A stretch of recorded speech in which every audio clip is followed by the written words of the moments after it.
This episode of the Anime Addicts Anonymous Podcast is brought to you by JList.com. Would you like to fill your anime collection with more merchandise from your favorite shows? JList.com has just what you need. You can get Lancer Skahawk from Fate Grand Order in her heroic spirit formal dress. You can get Chika Fujiwara from Kaguya-sama Love is War in her bunny girl outfit. They have Natsu Dragneel from Fairy Tail. They have Pennywise from the horror Bishoujo series. Or a Nendoroid of Zenitsu from Kimetsu no Yaiba. They have loads of other figures that you can choose from, so stock up on your anime merchandise needs from JList.com. You can also go to their safe-for-work mirror site, jbox.com. They have Japanese video games, Japanese snacks, and so much more to support your addiction. You'll be helping to support the podcast and treat yourself to something fun. And now, it's time to start the podcast.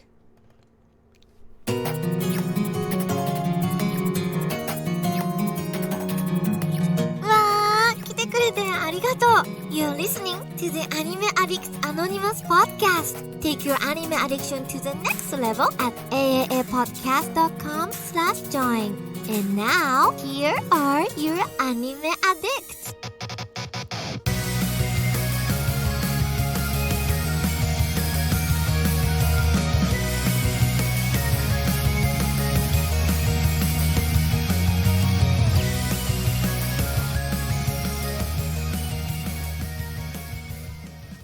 Hey guys, welcome.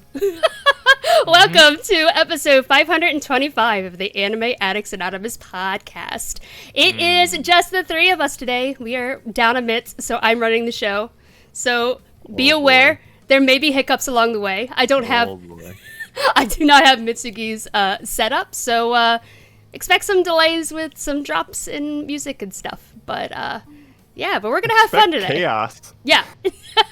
But we are going to have fun today. So, I am Mandi, and I am joined by two other hosts. Would you like to introduce yourself? Mason. Oh, how's it going, everyone? Enzo and I are here to just run around and mess up the house as Mandi babysits us and try to keep us in order. Try my best. I'm doing great. I'm glad to be here day before Memorial Day, so just relaxing, hanging out. Oh, yeah. Someone said in chat 3+ hour podcast today. Yes, indeed. I mean, the likelihood is high, but I am also on the team of, while Mitz is away, aka Young Dad, aka Young Bald Daddy, is out. I am going to just stay up forever and play video games today. And he cannot do anything about it. He can't do a thing. You might be grounded later, though. Mitz is away because he has to visit his mom because she is so distraught that someone finally won. Does Mitsugi's mom know last week that she's just like, in massive grief? So he's counseling her about that. Yeah, allegedly. Sure. That's literally what's happening right now. Alrighty, so we have a lot of stuff coming up in today's show. We have a review of a show that was a listener choice and some other stuff. But before we do that, we have our usual housekeeping to take care of. So you can join us at aapodcast.com/join. If you create an account there, you can get bonus content such as hentai episodes, hobby addict episodes. You can get after parties, which we have today, and a lot of other stuff to help make your addiction worse. And you can also join us on social media. If you follow us on Twitch, you can get updates for when we are streaming live on Sundays. Facebook, we still have our groups there at facebook.com/groups/AAA podcast. And you can also follow us on Twitter at AAA Podcast, and Caroline keeps those updated with all the information that you need to know about the show and what we have going on. She is currently taking submissions for Fan Art Friday, which are either sketches, paintings, cosplays, tattoos, anything you would like to share that you have to support your anime addiction. And you can also find a link to our Discord, which is where all the happening stuff is. So if you go to our website at aapodcast.com, scroll down, there's a link there to our Discord. And we have all kinds of clubs and stuff to do there. So what do we have going on in the Discord? Well, our health club is absolutely going nuts because now the weather's nice. So everyone's going out, being active. It's nice to see. We still have our seasonal watch parties every Saturday night at 9:30 EDT. Thank you, Mandi, for correcting us. Thank you for fans that told me. Exactly. It's a group effort. It's a win for everyone. big news, though, the Anime Club, the next show we're going to be watching is the spectacular Showa Genroku Rakugo Shinju, one of the finest shows of the past couple years. One of my Real good favorites. I fucking love the Real show. good. Absolutely saved Studio Dean, coming back from years of the abyss to just kill it. So on June 3rd at 10 p.m. EDT, we will be talking about it. So if this has been on your back burner for months or years and you're like, man, I really should watch this show, but when's a good time? Now's the best time to watch it. We're watching the first season. You just watch it all. You show up to the discussion, jump in voice chat, and either contribute or just hang out and listen and joke around and have a good time with us. But it's no pressure, but highly encourage you to make it out to this one. You can watch it over on Crunchyroll, and we hope to see you there. Yeah. Also, thanks, chat, for telling me I'm doing a good job. I'm trying my best. It's going to be crazy because I'm doing everything on one screen. So That wish was me a luck. very nervous thumbs up. Yeah, the most shooketh thumb I've ever seen. Alrighty, but we also have my manga club, which is coming back this Wednesday, May 27th. We are reading the first 2 volumes of Yakitate Japan. It's bread goodness, so come join us. Oh, boy. It's going to be something ridiculous, I'm sure. So recently we actually finished all our impressions for the spring season, where we passed the 8 shows that we want to watch. But, you know, you guys, we value what you have to say, and we finish up the listeners poll for what you guys want us to review. So here are the results. In 3rd place was Apare Ranman, which got delayed, but I was on the fence about it, so I was iffy about it. So I wouldn't have been bummed if it won. 2nd place was Princess Connect with 16% of the vote, which I don't believe any of us did an impression on. I didn't even But know I've it heard- existed. But I've been hearing like good things about it, so I might check it out regardless. Yeah, for But sure. the overwhelming winner, to no one's surprise, with Yeah. essentially 50% of the votes, is Tower of God. This was Boom. failed by Mitz, and you guys are coming back to attack him for it. So that will be the 9th show that we will be reviewing from that season. So get excited, everyone who voted for that.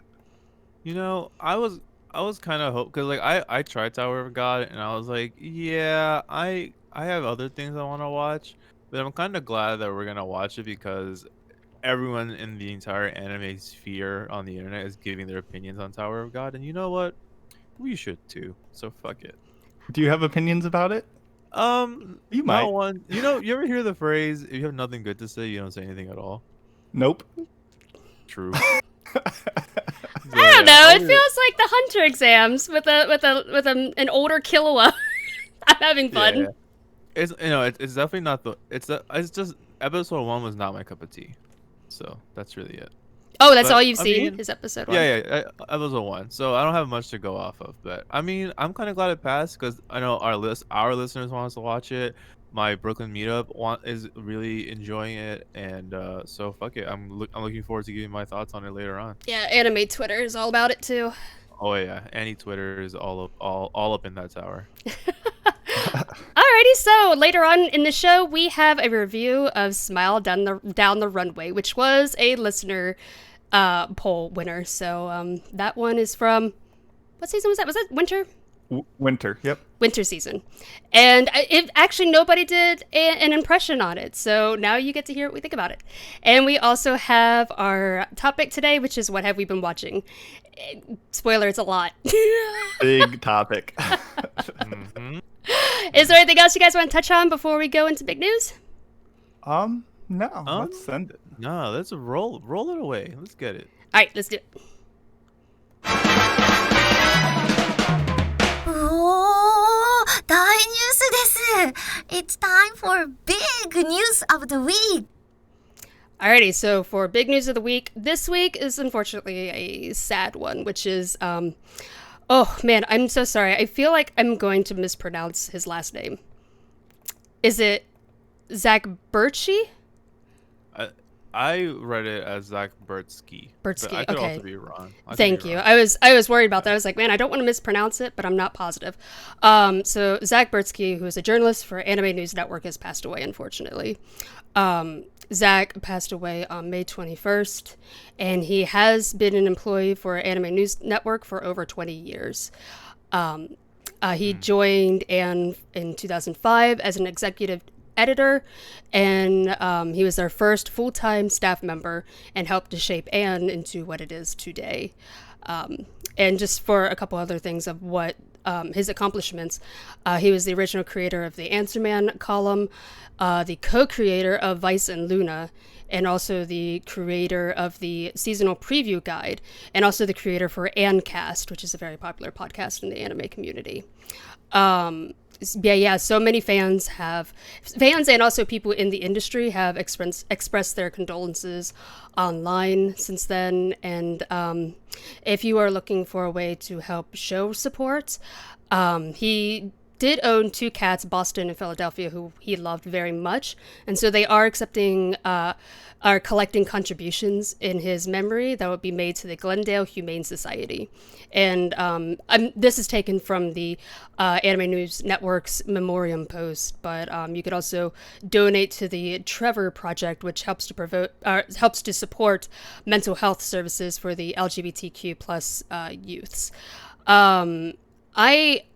Unfortunately, I feel I was not very familiar with him on a personal level. I've never met him, but I do know him from his articles that he wrote on Anne. And what I do know is that he was very supportive of some great things in the anime community, feminism, and he was very supportive of LGBTQ plus topics in anime. And this one has hit the anime community pretty hard. Yeah, it's never, something remotely comforting at all to hear a fellow anime fan, especially one with a voice, not be one with us anymore. So, shouts out to Zach. I hope you are resting in peace, my friend.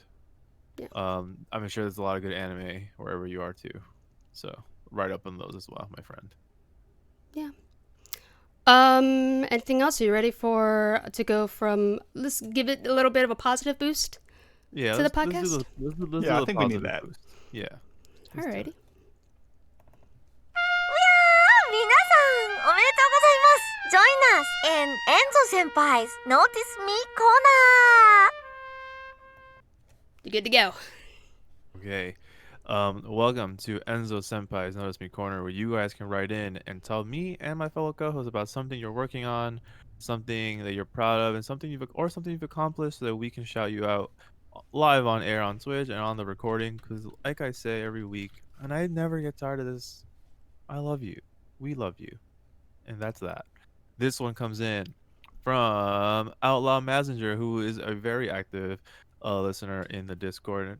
And they say, "Dear Super Senpai Squad, I recently reached my 1-year anniversary living in Japan. I was extremely homesick shortly after arriving, but I pulled through. I've had an amazing time living here, teaching English and exploring the country. Last December, I passed the JLPT N5, and I plan to take the next level later this year. If any other listeners are interested in teaching English in Japan, I suggest you listen to episode 316 of the Anime Addicts Anonymous podcast. Mitsugi and Chiaki give a really good description of their experiences. It helped me a lot when I was researching my options." For listeners that don't know, Mitsugi and Chiaki both taught in Japan, taught English in Japan back years ago now, which is crazy to say. Anyway, Outlaw continues with, "I'd also like to give a quick shout out to the Travel Picks channel on the Discord, formerly known as the Japan Trip Picks channel. Wow, throwback. I started posting pictures of my adventures in Japan a while back, and now the channel has grown into a gallery of amazing photos from all over the world. Keep up the good work, making everyone's anime addiction worse." Outlaw, thank you so much, man. You have been very, very, very, very active in the Discord, so I know your name. Like, it's a name that I just recognize really easily. So I appreciate your participation. Congratulations on all of your successes in Japan. I know it's people don't realize how crazy it is on paper to just uproot your life here or from wherever you are to just move to a different country and make it work. Especially when teaching English, it's not necessarily a job that makes you like roll in the money. So I'm so happy that you have a good time. A year in any place after having to adapt a different way of life or culture is very impressive. So congratulations, good luck on the next level of the JLPT. I haven't taken those myself. Mason, have you taken the JLPT? Yep. Yep. Yeah. We have a JLPT channel on the Discord, and him Me and I too. were talking about it when we got our results. Yeah, for sure. It's his fault that he scared the crap out of me actually because of it, but that's a story for LOL. another day. But yeah, so if any other listeners that are checking us out right now, if you guys want to write in with a similar submission, you can go to aapodcast.com. There's a button that says mailbags and more. Once you click there, you'll get thrown to a drop down. Click Enzo Senpai's Notice Me corner and then submit your message so that I know that it's for this segment. And yeah, and then I'll quickly plug the Discord again. It's to me, it's a beautiful thing that people mention our Discord like this, especially in these times of COVID and the pandemic, because it it's really, it's just comforting when I log into Discord. I'm a huge lurker. People kind of know on the Discord that I may not write, but I'm always there. I'm always there reading. People know. I do the subtle react emotes on random messages, so people know I'm Hit him with reading. an emote every I, now and I, then. I hit people with emotes all the time on the Discord, but the reason I like scrolling through is because I think it's incredible how people are just continuously making connections, and the travel pics channel is actually really dope. People post cool pics in there all the time. So, shouts to our community, man. I fucking love you guys. Well done. Yeah. Heck yeah. Heck yeah. Warning, I have a really bad storm outside, so if I get cut off, I apologize. Bring the thunder. I've been listening the to it thunder. since we started, like, oh, that sounds really bad. It looks like now we have the Moe, and the Moe? Is that Yeah, what's maybe. on the Maybe. list? Oh my god. In Mitz's absence, I'm running the ship the way I want. Do it up. Alrighty, let's do this.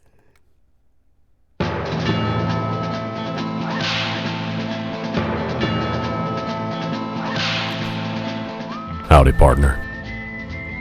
I seen you riding in on that dusty trail. Welcome to the good, the bad, and the moe. So yeah, with Mitz not here, we're doing a Mason's version of The Good, the Bad, and the Moe. So first, for the Moe this week, Hideaki Anno celebrates his 60th birthday. The famed director and animator turned 60 on May 22nd. There's a bunch of adorable Twitter photos of him like posing with a very fancy red headpiece and a custom Ultraman t-shirt, and he's doing all these like Ultraman poses, and he looks like a goofball. And allegedly he got some pictures taken, but he was posing with the wrong arm, so he demanded a retake. And I think that's just always a very moe look to like request thing back like that. And fun fact, which I learned, in Eastern Asian countries, including Japan, the 60th birthday is a very special one. It's known as a kanreki, and essentially it's based off the cycles of the Chinese zodiac. And essentially when you've gone through 5 cycles of that, you are kind of like reborn back to your original state, which is why men at that age, and I believe women as well, get a like red jacket or red t-shirt and the red hat, of which he's wearing in these photos, the same that babies wear. So it's kind of cute, it's kind of adorable. Shout out to Hideaki for hopefully coming out with Evangelion sometime in the future, please. Bonus shout out, who actually today, Shinichiro Watanabe just turned 55, so who knows, 5 years from now, hopefully we'll get an adorable photo of him as well. Sorachi, the author of Gintama, also turned 41 today. Oh, dang. Whoa, Yeah. what the fuck? A lot of When it rains, it birthdays. pours. May, huh? May. Well, you just have to back calculate 9 months. Is there a big holiday in Japan? Who knows? Anyway, for the moving along, for the moe this week, McDonald's has a new ramene McShake. No. Announced Wednesday, May 20th. And for this ramene McShake, which probably tastes pretty good. Oh, You think so? I think it sounds like it tastes awful. Well, the thing with McDonald's, anytime they put the Mac in front of something, it makes me doubt it. Hmm. It's a milkshake. It's a milkshake. How can it be yeah. bad? Yeah, I mean, I'm with Mason though. I think the ramen McShake. Oh, I hate the name, but it probably tastes good. Well, to promote this new McShake, which I'm going to say just to make Enzo mad, they released a 15-second animated ad to promote it. And like all the McDonald's ads that have come out in the past, such as the series of like the girl like working for McDonald's, or like the croquet burger where like the lady eats it like in the winter and it looked so nice and comforting. This looked refreshing and cool. And why are McDonald's animated ads so well done? Oh yeah, they always look great. Like even when we They're went amazing. to Japan, we went to a McDonald's and they had like little anime promotional images all over. I'm like, this looks better than a lot of anime that we've seen. Yeah, so well done. They got the dollars, man. Yeah. They got them big buckaroos. So Got it's the bad buckaroos. because it makes me want to eat at McDonald's. So don't do it, people. That's just not if you're visiting. But anyway, and finally for the Moe this week, a voice actor is making felt handcrafts of anime characters. Voice actor Kosuke Ueda started off by making a Hunter x Hunter Gita Rocker face where he had like all these like needles like in his face just like the character, and it looked amazing. It looks really good, yeah. And after it went viral, he's like, oh yeah, I made a bunch more of these. So he posted a ton of photos, including Zangief from Street Fighter, the weird creepy nurse from Silent Hill, Suguru from Kinnikuman, a character. Meta. I think it's a character from Shimoneta. I've never seen the show, but it's got to be from Shimoneta. It has like the underwear, like mask over of the all eyes. the characters. Oh my god. I don't know who it is. Please forgive me. And finally, It sounds like Shimoneta, yeah. a badass Gon from Hunter x Hunter, which with Aw. like his his big Hair? boy form, The with, big like, hair? the real long hair. Yeah, he's got it like hanging from a door. and it's, like, Oh, halfway that's down the door. fantastic! It's amazing. So Oh, that's great. I love links it. to all of this are in the show notes if you want to check it out. And yeah, that was the Moe, and the Moe this week. Dude, these were very Moe things to pick. I'm very impressed, Mason. I love it. Thank you. Yeah. Don't tell Mitz. Shh, everyone, don't tell him. Yeah, guys, between chat and listeners, this podcast is between us. Okay, listen, and honestly, like, guys, Mitz edits the show, right? But he's not gonna listen. He ain't to gonna this listen part. to it. I He's mean, going to listen to the he- sound, not our He's- words. He's gonna line up the beginning and line up the end and call it a fucking day. what right? happens in the So- podcast episode stays in the podcast Yeah, episode. What happened in this Exactly. episode? It doesn't matter, baby. Let's get it. Anyway, we got trivia for you guys. Okay, we got trivia on our website aapodcast.com. We have a weekly trivia question down at the bottom. You can scroll there, give your answer, and we will let you guys know what the answer was on the next episode, like the next following Sunday on Twitch, or on the next release of the podcast in its serialized form. The answer for last week's question was Initial D. This week's winner is Zero Yoko 1974. The current theme of these questions is Mitsugi's lesser known favorites. So if you want to take a shot at these questions and get a shout out on the episodes if you get it right, go to the website after this episode, scroll all the way down, and let us know what you think of the answer is. But aside from the website trivia, we have an in-show one as well, Masong. What's the question? We do. I do want to say really quick, the website trivia, anyone can get it. I think anyone could get it right now. So Okay. if you're like, man, I want that shout out, now's your chance. Go to the website and check it out. But yes, the in-show trivia question for no prize at all. You have until the end of the news break to answer it. It is in Smile Down the Runway. What is the name of the agency that Chayuki wants to represent, and what does that agency's name translate to? Mhm. Ponder it. We'll let you know. We'll let you know, though. See you soon. See you soon.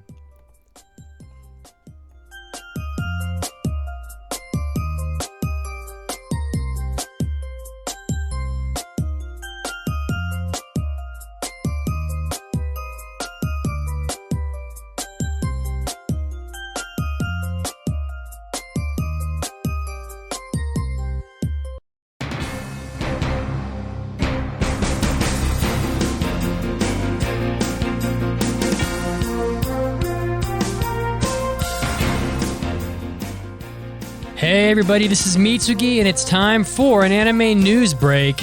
Leading us off with, of course, our COVID roundup. We have lots of delays here for you. Zoid's Wild Zero anime has been delayed due to COVID. My Setsu anime is delayed. Warlords of Sigrifa is delayed due to COVID. Haikyuu to the Top anime's second half is delayed. New Higurashi anime, which was going to be coming out pretty soon, that is delayed as well. And let's see what else. It looks like that's pretty much it for the most part. So shorter list this week, but still some pretty prolific and important titles affected by the illness. Next up, the new Fate Collide Liner Prisma Ilia anime film has been announced by the animation production company Kadokawa on Tuesday. It looks like the first installment in an alternate retelling spin-off ran in Comp Ace back in September of 2007, and there was a second manga that ran in the same magazine between April of 2009 and March of 2012. But there has been another film announced for Fate Collide Liner Prisma Ilia. So if you're a fan of that property, look out for that. It doesn't seem like there is a date available yet for the film's release, but look forward to that and check the news for updates. Next up, Domestic Nakanojo, or Domestic Girlfriends manga, ends in just 3 chapters. The 25th issue of Weekly Shonen Magazine announced this past Wednesday. It's going to the 28th issue, will be published in the final chapter on June 10th. Natsuo Fuji is in love with his teacher, Hina. Attempting to forget his feelings towards her, Natsuo goes to a mixer with his classmates where he meets an odd girl named Rui Tachibana. In a strange turn of events, Rui asks Natsuo to sneak out with her and do her a favor. To her surprise, their destination is Rui's house, and her request is for him to have sex with her. So we reviewed this on the podcast already. If you're a fan of the manga, enjoy it while it lasts. You've got about a month left. It will be ending on June 10th. And rounding up the news for this first news break, Japan's box office is down a staggering, and not that surprising, 96.3% from last year's April. So box office performance pretty poor overall, and in the United States at least, pretty much every movie theater is closed, so I can only imagine that the revenue is probably a similar drop, so to speak. Prime Minister Abe officially confirmed the lifting of the state of emergency in 39 prefectures last Thursday. So this includes major prefectures such as Tokyo, Osaka, Kyoto, Chiba, Saitama, etc. So maybe we'll see movie theater revenue rise in Japan pretty soon. This was Mitsugi, and this was your anime news break, and now time to get back to the podcast.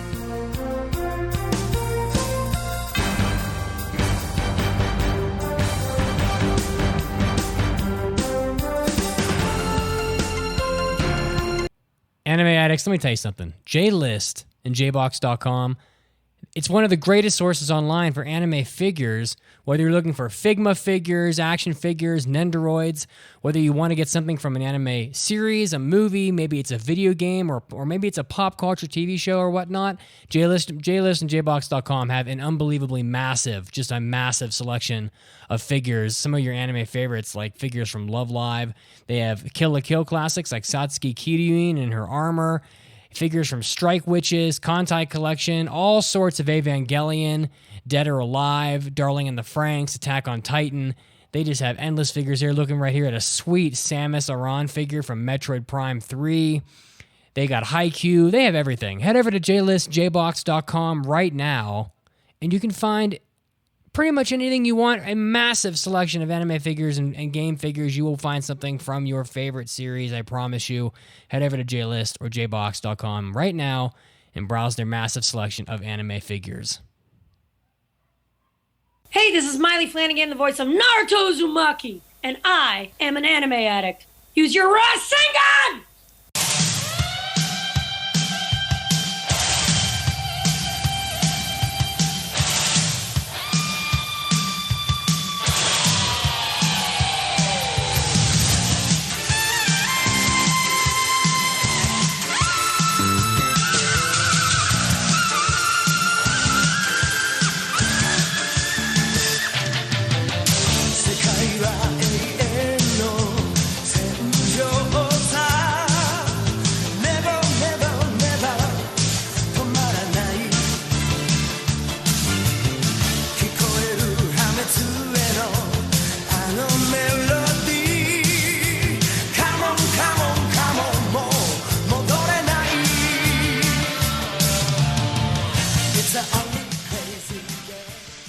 And we're back.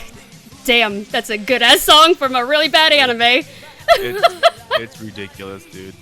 So before we went on break, we had the question, in Smile Down the Runway, what is the name of the agency Chiyuki wants to represent, and what does the agency's name translate to? The answer is Mille Niji? Niji? How do you pronounce that? I purposely wrote this question For me? that you didn't have to pronounce it. Thanks. I think it's Milniche. I feel like that's my best guess. Milniche. I don't know Okay. for sure. And is a French translation of Chiyuki's name of Thousand Snows. And I know for a fact that we have listeners from France, so I apologize. You can yell at me later. In French. No, please don't yell at me in French. I'll feel bad. You can politely talk to me in French. Alrighty, so up next we have my manga minute. Game time. And now, let's take a minute for the Manga Minute with Mandi. This is Mandy's Manga Minute, where I take a minute, tell you about a manga, and help you find something new to read. And this one is called Hell's Paradise. Gabimaru, the Hollow, is one of the most vicious assassins ever to come out of the ninja village of Iwagakure. He's ruthlessly efficient, but a betrayal results in him being handed a death sentence. He has only one hope now. In order to earn his freedom, he must travel to a long-hidden island and recover an elixir that will make the shogun immortal. Failure is not an option. On this island, heaven and hell are just a hair's breadth away. So, Hell's Paradise is an action shonen, and it was written and illustrated by Yuji Kaku. It is still currently publishing, with 2 volumes available in English, both digitally and in print. Our character, Gabimaru, has a history of being a deadly assassin in the Tokugawa era. On top of that, he also seems to be immortal himself.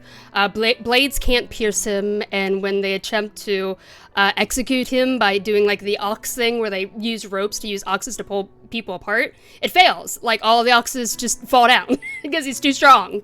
But he's given a chance to walk free from his crimes if he can travel to this remote island and bring back an elixir of immortality to the shogun. But he's not the only one on this adventure. There are other dangerous criminals that are teaming up with executioners being sent to this island. So Gabimaru wants to abandon this bloody life that he lives and see his wife one more time. So he teams up with the executioner Sagiri.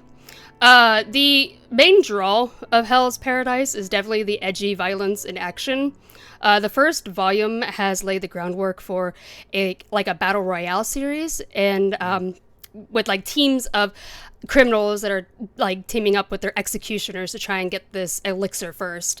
The artwork does have some scenes with a lot of detail in it, but sometimes it gets really messy, and some of the action scenes for me were really, like, it was really difficult for me to tell what was going on sometimes. It's not always clear. Right. I think I would recommend it to fans of Dead Man Wonderland. I think that there's some crossover there, or maybe to people who are looking for like a shonen version of Blade of the Immortal, because it has some of the same kind of themes in there. It's like immortality, edgy violence, but it's not quite as mature, I would say, as Blade of the Immortal. Yeah. Ready for some arguments? Yeah.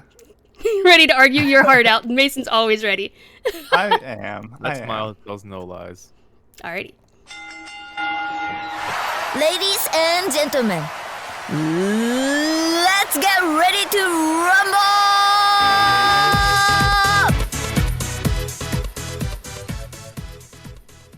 Welcome to another episode of Anime Arguments, the only show where we argue? We do that every show. What am I talking about? But it's just a segment where we allow you to argue with us.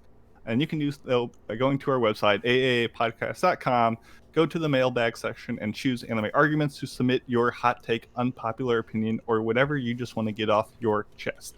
The argument today comes from Cream Puff, and they write, the age or time in which you first see a show can greatly affect how good you think that show is, compared to how it was originally perceived by the greater audience. A good example is Inuyasha. It was pretty popular when it came out, but if we tried to go back and watch it now, it would hit differently.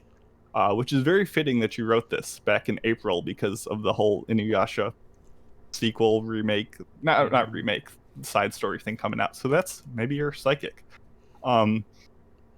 I don't think any of us would disagree with this. I think when you watch a show, it's very much how you feel about the show in that moment. And if you watch it at a different time or in a different age, under slightly different circumstances, you could have vastly different For sure, yeah. Oh, big time. I mean, for example, just last week, we reviewed the show Somali, and I watched that show as the weather started getting really good. My windows were open. There was like a nice spring breeze. Like I was just in a really happy place, and that definitely is part of what I enjoyed that show. If it was raining and disgusting out, or I was feeling sick or under the weather, that would absolutely have impacted my thing. But going beyond just those moments, just in time, in era, as things move, shows, for example, Spaceship Battle, or Spaceship, I can't even Space talk. Battleship Yamato? Thank you. Or the or Tetsujin 28. Those are classic series that are influential, but because they've been kind of relegated to history and so many shows have been built off that formula, they've kind of become less impressive over time. And yeah, if you were watching that when it first came out, it'd be mind-blowing and game-changing, whereas in the 2010s, it's I've seen it before. Well, it was the originator of that stuff, but it loses a little bit of that impressiveness. I think visual styles are definitely something that changes. People will say, oh, I love the look of the 80s. I love the look of the 90s. And you can definitely have an aesthetic that you enjoy based on when you got into the industry. Though I will say that true artistry, independent of art styles, will always remain, and well done shots will remain that way. On the other side of the things, I think classics like Bebop or Ghost in the Shell or Serial Experiments Lain are older shows almost become more impressive because there's been no show that captures what they were able to do to this day, and it kind of makes them stand out for what they've accomplished. So standing the test of time and being individual kind of helps that. And I think some shows, if you watch it now, you're kind of mixed on it, but if you were watching it week to week and taking part in online discussion like Haruhi Suzumiya or Kill la Kill, that weekly discourse and hype around the show kind of helped make that show better than what it was. Yeah. So all those things have important things. I think there are some shows where you absolutely need to be in a certain mood and mindset to watch it. Shows like Bakemonogatari or Fooly Cooly or Hoseki no Kuni or Mushishi, those are phenomenal shows. But if you're not in the mood for that type of show, it might not jive with what your flavor is. Whereas some shows, no matter what you're in the mood for, like Ping Pong or JoJo or Sangatsu no Lion, it makes you in the mood for that show.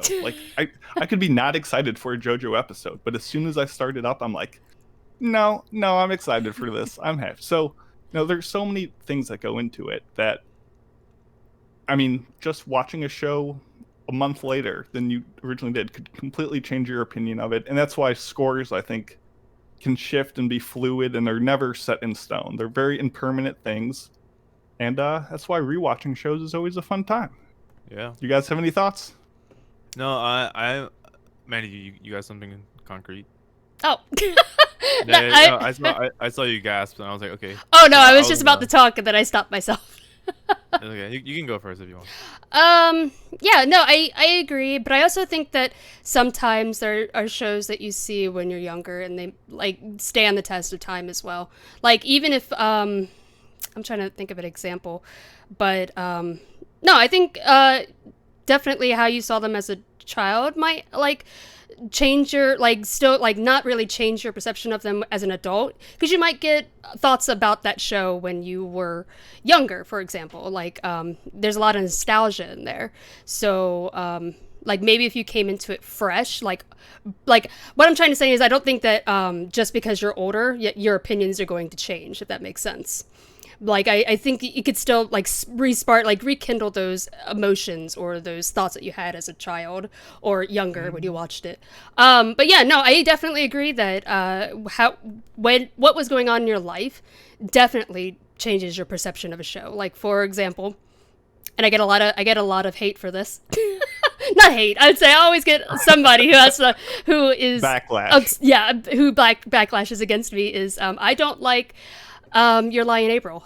And I think a big reason I think a big reason for that is because the time that I watched it, I was not doing well at all, and that show touched on a lot of things that I was like having thoughts about, and then it just made me feel worse, a lot worse, to the point where I was like, I hate the show. but yeah, no, I can see that it does have, like, it's beautiful both visually and has really nice music in it, so I definitely see the appeal of it for why people would fall in love with it. It's just, for me personally, it left such a sour taste in my mouth because I was just not in a good place to watch it, and that may have changed if I watched it later, like after I had those events going on in my life. But I don't know. Yeah. No, Spoiler, not really. Go ahead, Enzo. It's not really. I didn't say anything. I'm with Mandy. I want to give an example to Mandy's like first point where like you can rekindle the feelings you had at first, and I will go to my go-to example, which is like Beck, right? Like I watched Beck when I was 14, and a Koyuki in the show I believe is like 13, 14 when the show starts, and I immediately like without even realizing it, put myself in his shoes and lived that anime with him. So and you know, obviously I'm not 14 anymore, I'm 27. So I've rewatched Beck maybe like once every other year since 14 because the more I watch it, I've rewatched Beck a bajillion times, but I always say when I talk about Beck, I'm like, I understand that this show is not perfect. It's not like objectively perfectly well made or anything like that, but I am able to when I hit play on it, I am able to just like turn a blind eye to the things, especially now being an anime podcast host. I can very easily point out things like, oh fuck, that sucked, that wasn't well done, that could have been way better writing. But I turn a blind eye to that because I dig deep to the emotions I felt as when I was 14 and being inspired by Beck. So yeah, I mean, for that one example where you can rekindle those feelings, I'm with Mason and Andy too, where like a lot of shit in your life can definitely change, which changes you as a person, which in turn changes what you like, what you dislike. So yeah, time is a crazy thing, and as you change, so many things about you change as well, not just internally but externally, and it affects everything you do, not even just what anime you like, right? So yeah, it's an interesting question. I think only few anime can really just be so objectively great that even if you change as a person, you still feel the same way about them. But for me, the more I change, the more my likes change, the more I have to be like, oh, I see why I liked this when I was younger, but I don't like it that much now. Yeah. Or vice versa, or whatever. Alrighty, Yeah. so We're just gonna do one today. So yeah, go ahead. Sorry. oh, okay. Yeah, so up next we have our What Have We Been Watching? It is a lot. This is What where... haven't we been watching? Exactly, that's the question of the day. So this is where we do this try to do it once a month, where we just talk about other anime that we have been watching that are not part of the podcast. They're not part of seasonals, they're not part of our reviews, because we still have anime addictions, and we need to discuss them. Yeah. Oh yeah, we do. So Mason has a laundry list of a lot of things. Yeah, guys, okay, for the listeners that get the show notes, like let this one be a really good example as the differences between the hosts. Mandy and Mason have lists, plural, and I have a blank because I have like 3 to contribute to this. One of mine probably has the same amount of episodes that Mason watched. Yeah, probably. Yeah, Mason literally wrote down a fucking list and a half. Holy shit. It's okay. Would you like to start with some of yours, and then we can just go down the list? I figured I'll go quick. So I made my version of the good, the bad, and the meh, as I like to call it. What category do we want to start with first? Hit me with a meh. I'll hit you with a couple mehs. So these hit me with the mehs. All the shows that I thought were okay. They had some potential, but in the end, I wouldn't strongly recommend them unless they sound right up your alley. And a lot of these shows, I don't put a lot of shows on my like plan to watch queue. I kind of let other people suggest. So if you have suggestions on a series I should watch, hit me up on Discord.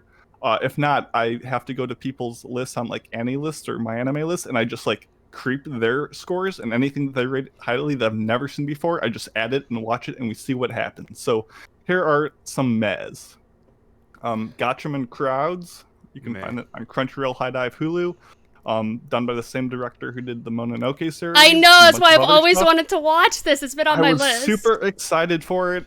It was an alright show. It had some cool concepts, but nah. Next, Homes of Kyoto. You can find it on Crunchyroll. I know Mandy's talked about it before. It's just an alright show. I don't think you even finished it. No, I did an impression on it, and that was it. And it wasn't a great detective thing, but it was calming, and it was nice right before bed. So, it's right in between Matt and bad. Something that's between Matt and good is Sabagebu. This was recommended. I don't remember who on Dread Squad it was, or if it was Motoko. You can find it on Crunchy, High Dive, or Hulu. This was a really goofy club show of a 5 girls in a survival club, so they run around with BB guns, shooting each other and getting into hijinks. It has the best announcer in all of anime. Very meta, very funny. I enjoyed it, but it's definitely not for everyone. And the final show of my first half of my meh list is going to be all of Psyche K. What? That was a meh? I loved Psyche K. So I watched. This essentially, a lot of people start with Gintama. When they finish Gintama, they are like, "Oh, where can I go next to scratch that itch?" And Psyche is usually the next option. I watched Psyche season 1 a while ago and really enjoyed it. Yeah. I watched Psyche season 2 and it was even better. I loved season 2. It was very funny. Highly recommend. Then I watched the 6-episode OVA and the concluding movie that kind of went with it, and those 8 episodes of Psyche were abysmal. They were horrendous. Oh no. And it was so strange that it was very much done by the same people and the same capacity with the same formula, but something about those episodes didn't work. So watch Psyche season 1, watch Psyche season 2, and stop there, because I did not jive with the last. So average it out. It's a meh. If you like Psyche, you know who you are, though. So. I loved the first season. I think I watched 2 seasons. I can't remember. But I really enjoyed it, so I'm sad to hear that. Yeah. So someone else can go for a bit.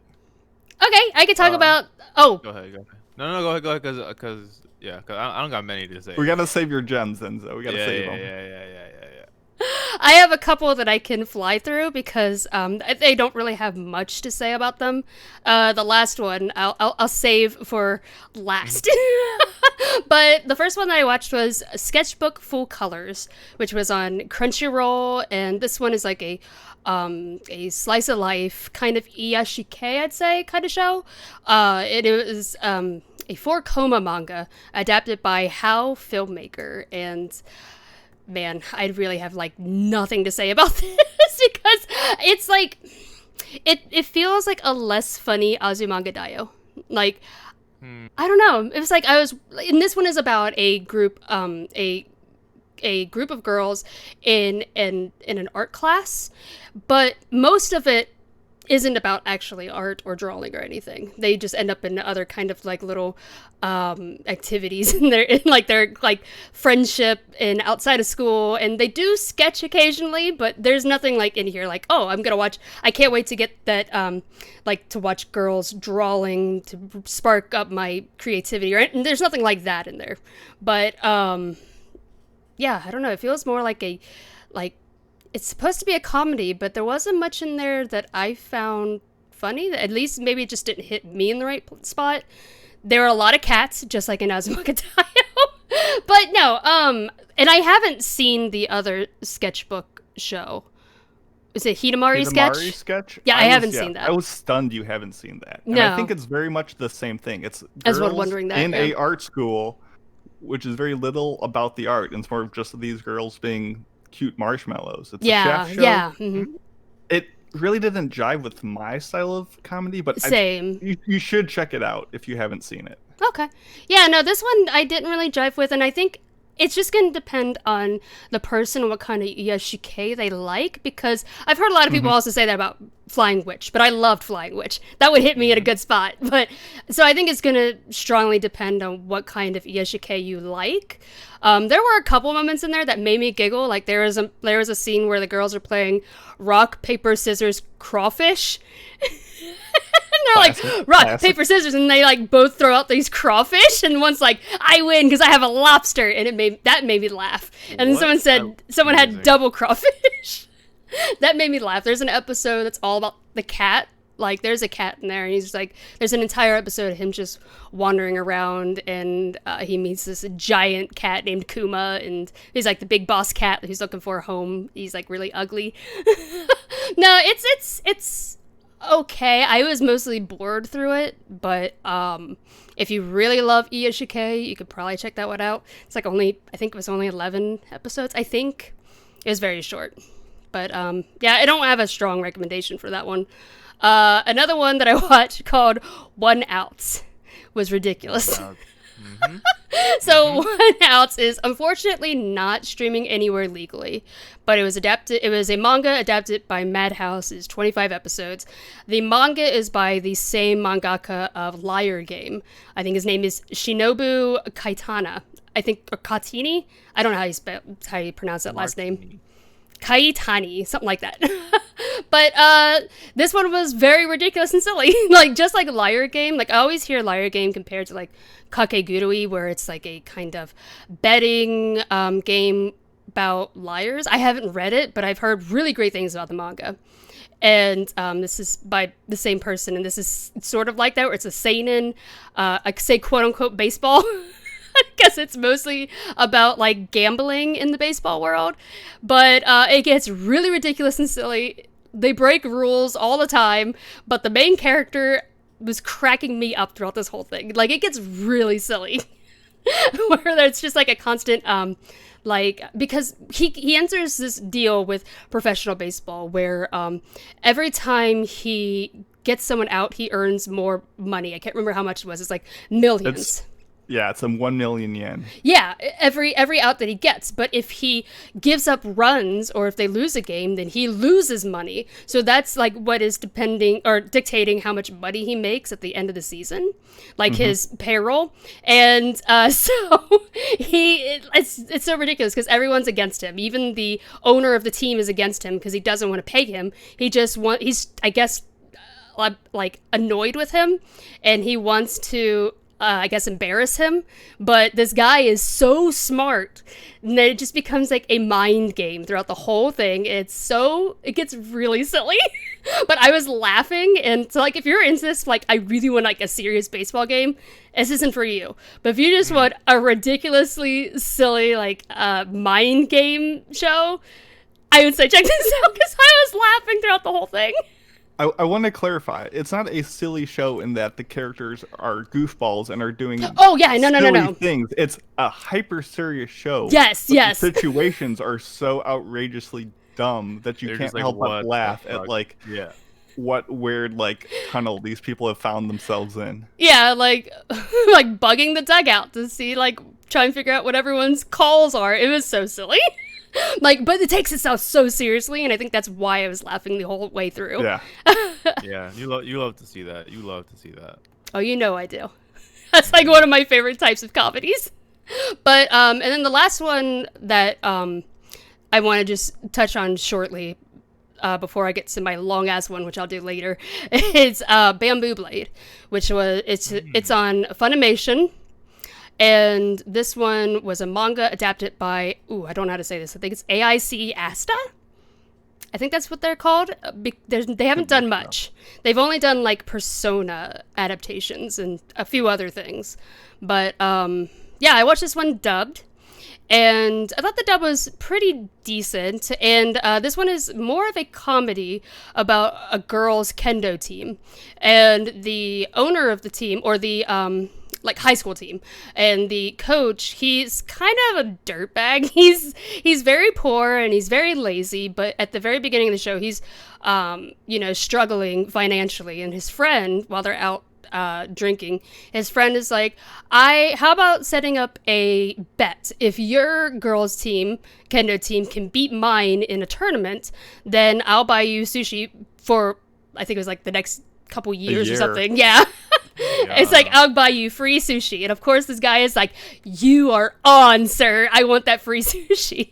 So then now the rest of the anime is about him building this team back up and recruiting new members who are actually good at kendo, because the only people that they have don't really take it seriously. And so it's about him recruiting these new girls to the team and trying to win in a tournament. This one was all right. I think if you want like a serious sports show, this is definitely not for you. This isn't like they do have some little trivia tidbits in there about kendo. I was like, oh, that was interesting, but it's more about the characters than anything else. This isn't like about a serious like kendo tournament or anything. I think Tamaki, who is the main character and the focus of the show, was cute and adorable, and I loved her. She's like, and I think her stories were interesting, where she's kind of like this kendo prodigy who almost never seems like to be able to be defeated at all, and it's about her learning like how to take losing and learning how to make friends and maybe lighten up a little bit, because she's a bit high-strung about kendo. And I don't know, there were some other interesting characters in there. There were also some that didn't get any development whatsoever, and they're kind of static throughout the whole thing. But I don't know, it was all right. It was decent. Yeah, I think because I went in with such low expectations, I went into it expecting it to be an ecchi comedy because it had such a low score. But it actually surprised me. It wasn't as bad as I was expecting, so maybe that's why I liked it so much. But yeah, those are mine. So I also have been watching a baseball one, and this one has been going on for fucking forever. It's Diamond No Ace, or Ace of Diamond, that you can watch on Crunchy. And I I don't even know why I've been so loyal to this anime for so long. Like this is an anime that it has 3 seasons in general. It's the first season, and then the second season got split in half, so it's like technically 2, but it's really 3 seasons. And like it's a baseball show about this pitcher with a lot of potential, Ajun Sawamura. Sawamura is how people mostly call him. And he is a lefty. He's a southpaw pitcher, and he gets scouted by a really great high school to play because of his potential. But however, he struggles with living up to his potential every single game. So it's a long struggle of him. It's a long series about him coming to Sato High School to learn the game better, to grow up, to mature, to gain the skills to be the ace of the team that he's always wanted to be, through the pitching mound. And this anime, the reason I love it so much is because against my will, and the reason I love it against my will is because the baseball in this show is not action-packed cool baseball to look at. What you're here for, what you stay for in Ace of Diamond is the intertwining storylines of development within the characters of the main Sato High School baseball team, and also the baseball team rivals in the other teams. So what this anime has, for example, similarly to Haikyuu, is that you spend a lot of time with the opposing rival high school baseball teams. They won't make you care about every single person on the rival high school teams, but they'll make you care about like 2, 3, 4 of like the key players, and they'll spend like 2 whole episodes in a row on like the storylines of the opposing high school team. And it executes well to the point. To this, it does it well enough where like when these teams either win or lose, like you are happy or sad for them. Even if they lose to Sato, you're just like, damn, but I kind of wanted like Ryuji to win. Like that would have been dope.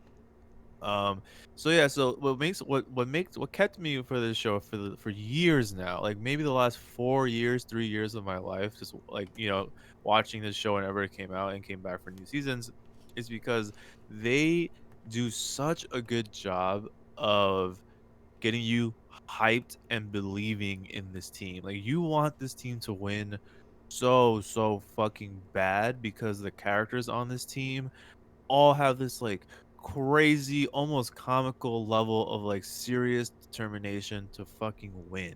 And not even just and to win, but also to become the better versions of themselves. So it's a show of constant personal growth. It's a show of constant failure and learning from failure. Um, and it was going in a really, really, really, really, really. For me, it was always in an upswing until this latest season, this latest crop of like, oh my god, I don't even know how many. I think this last season was like 30 episodes or so, or maybe 50 episodes. I forget, but it is. I think the where the show's biggest weakness is again the baseball aspect, like the actual in-game baseball action. I think it's coming to full fruition being a problem because um they are running out of ways to present baseball teams as an adversary to them. And what I mean by that is like you can only do the whole like holy shit that pitcher has a crazy pitch that we've never seen before like so many times, or you can only do like yo, their first four batters are like the top four batters in the country. Like, what are we gonna do about them? Oh, Samuro, you can't have a bad game today because they're the top four batters. There's a lot of pressure. So like they're running out of like these different like writing mechanics to make each game have stakes. And what it seems like the writers have like started doing is making us spend even more time with the enemy teams, and usually as you guys as you just heard, I was like praising that aspect of the show, but now it's not a good time to have been doing this because Sawamura finally achieves a really good level of play. The team he wins all the team's respect. He wins the coach's respect. And I want to see my fucking boy pitch. Like I want to see him fucking play. I want to see him on the field playing. And but we have spent so much time on like the enemy team. I keep saying enemy on like the rival teams, and even not with the rival teams. And we are spending so much time on like the first years of the team, which is cool because they're new characters and they bring different flares to the show. But like I don't know, it's I guess the writing of the show has plateaued for me, and it's plateaued for like 15 episodes straight now. So I'm starting to get kind of bored. However, when the hype moments are hype, I am still finding myself being like I still find myself cheering for the boys when they do good shit. So yeah, so Ace of Diamond, I again something about the show is just an easy watch. It's not high brain power. Like it's just you sit there. Like I come home from like tired from work. I'm like, oh shit, I haven't watched Ace of Diamond in the last like 5 weeks. Let me go binge all five now because it takes no effort to do so. Like, I'm far enough in the show where I'm invested in every character. Like, so it's not like I know what I'm getting when I watch it. So it's a solid watch. I think. I mean, like I would recommend this to any sports anime fan, to any baseball fan, to any fan of like character growth. It's a solid show. Just don't expect like Haikyuu levels of volleyball action because Haikyuu again is like it's to me a premier sport anime where like you care about the characters, personal growth, intertwining stories. You care about the rival schools, and the volleyball action is fucking lit. So it's just missing that key component, but it's a good fucking show. Ace of Diamond is a solid, unwavering, wholesome, feel good generating machine. So Ace of Diamond. I wish it could be better, but I will always throw it on if they give me more. I think COVID has suspended the show for a while, unfortunately. I didn't know it was still airing. That's crazy.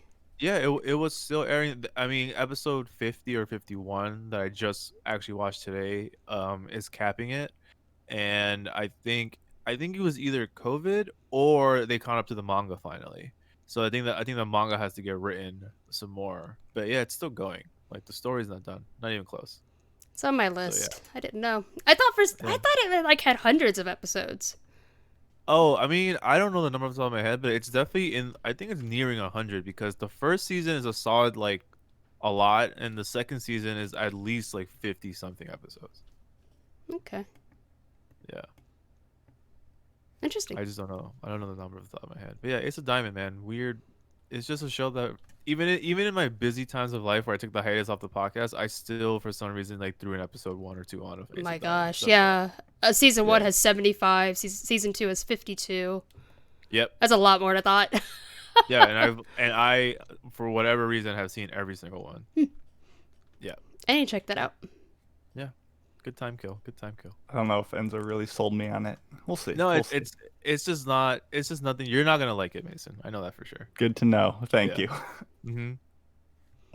In the essence of time, I will cut out some of my list, but I did have one more meh show I wanted to highlight, which is Lupin the Third, Walther 38, The Island of Assassins.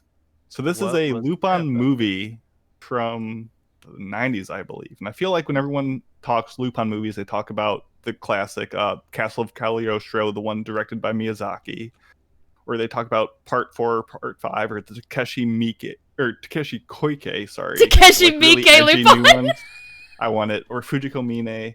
But this one was pretty good. It was very dark and definitely had a very different aesthetic. It had the Phantom Troop from Hunter x Hunter in it, and Lupin is just on an island. Were there any clown butts? Any clown butts?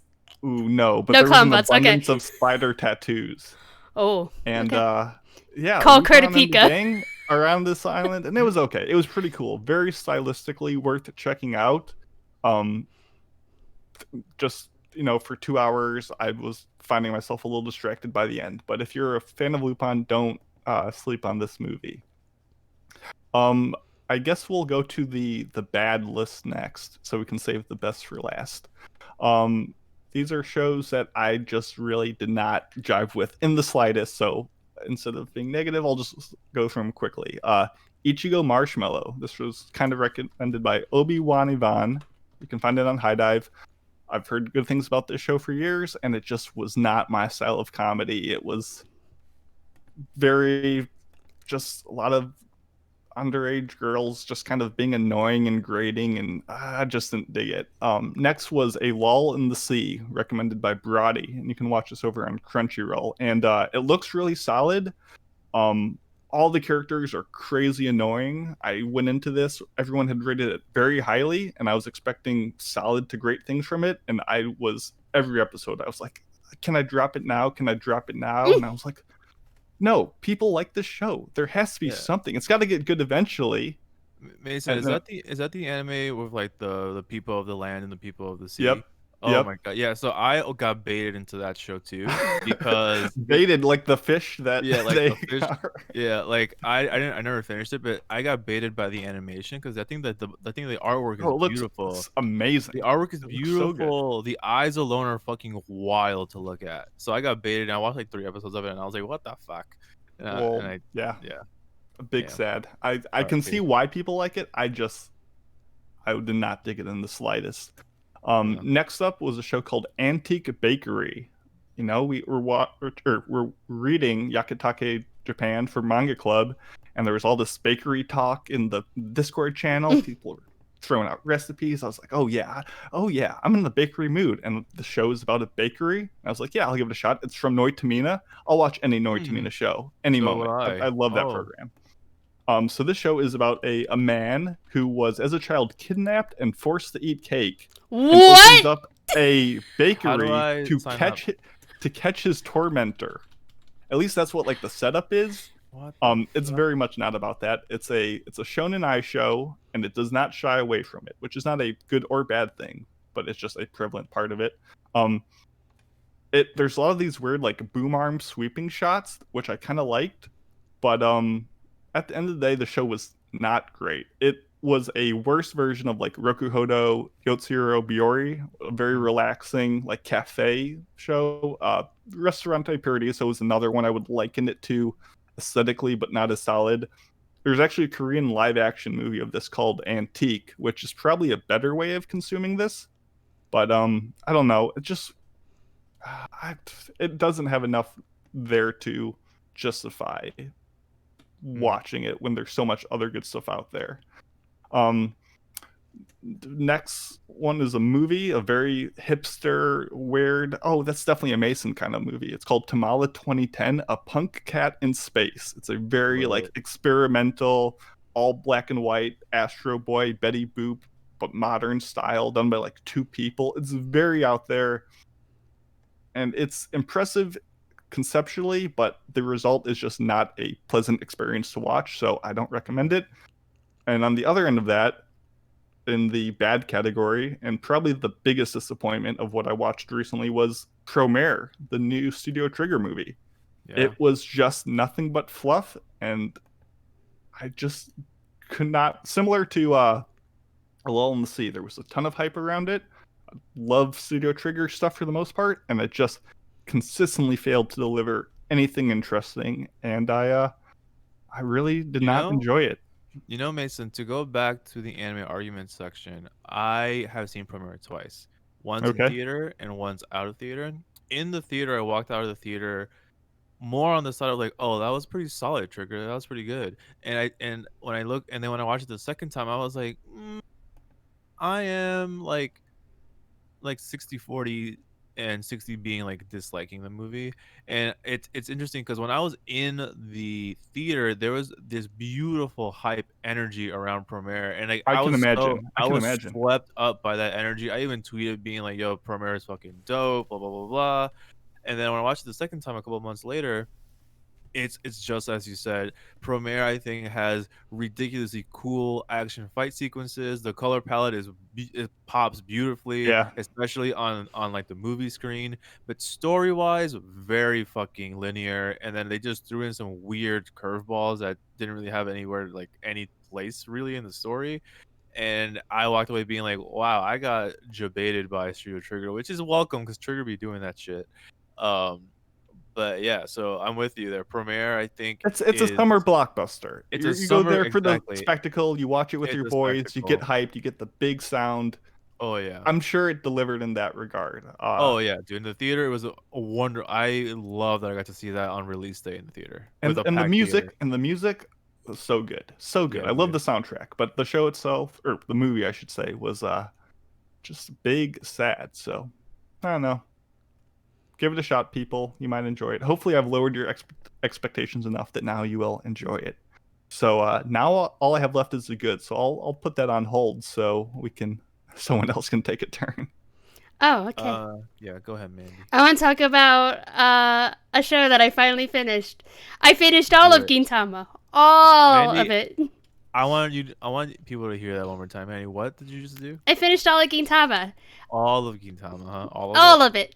Every episode, except for a few OVAs, which I'm saving for rainy days. Oh my god! And the movie, I haven't seen the Benny Zakura movie, which is the first one, but it's also based off one of the arcs in the show, so that's why I haven't seen it yet. But I'm probably still gonna go back and watch it just to see if there's any differences. And then, but I did see the second movie as well, and Gintama, I fell in love with the show so hard, like Man, it hit me in a really good spot too, where I've been like, man, recently things have been so stressful, but Gintama always managed to put a smile on my face. Like, some of those episodes were so funny that I was just rolling the entire time, and I got my sister to watch it, so now I have somebody else to share it with, and we've been sending memes back and forth and expressing our love together. But no, it was so much fun. Yeah, I mean, it's like the show is ridiculous. There are so many just dick and poop jokes all over the place, but there are also a lot of themes about just trauma and just depression, people, like issues that people are going through, and there's always a theme of learning how to pick up and move on, even though you don't feel like you can do that any longer. Like, there's a lot of characters who just they just need a little push to keep going. And man, I don't know, every episode just hit me in such a good spot, except I mean, there are things that I didn't like about it. Like, towards the end, there's an antagonist. I'm not going to do any spoilers. There is an antagonist towards the end that I was like, this guy, I do not like his inclusion in this, because it just feels like he's pointless. But to be fair, I love that throughout the series, multiple times, Gintoki warns you that all Shonen Jump manga turn into battle manga before they end. It's fate. And man, I've never seen a show where it feels like the team behind it, Sunrise, and even the mangaka are having so much fun with it. Like, they they talk about, like, they criticize themselves multiple times, and I think that's hilarious. Like, there is, like, a scene where it contradicts something earlier in the show, and it's such an honest show that they totally, call it out. Like Gintoki will have, like, this, like one of his, like, little class sessions, like, with Professor Gintoki, and he's like, yeah, this is contradicting, this scene that we just did is contradicting a flashback earlier in the series, so we're going to change that. Here's what the scene actually was, and they'll add just a little bit to the beginning to completely change the scene and make it fit, and I thought it was hilarious. They do that so many times. There was an episode where, I mean, they even talk about their own merchandise, where Gintoki did not think that the Gintama game that came out on PS4 was going to sell, so the whole episode was about him making the game better so it would sell. It was just so silly. Like, they, like, even the live action Gintama or Gintoki was upset because he didn't like the actor they chose for him. It's like, it feels like the team behind Sunrise is just using it as a way to talk to you, and it's just really funny. That's awesome.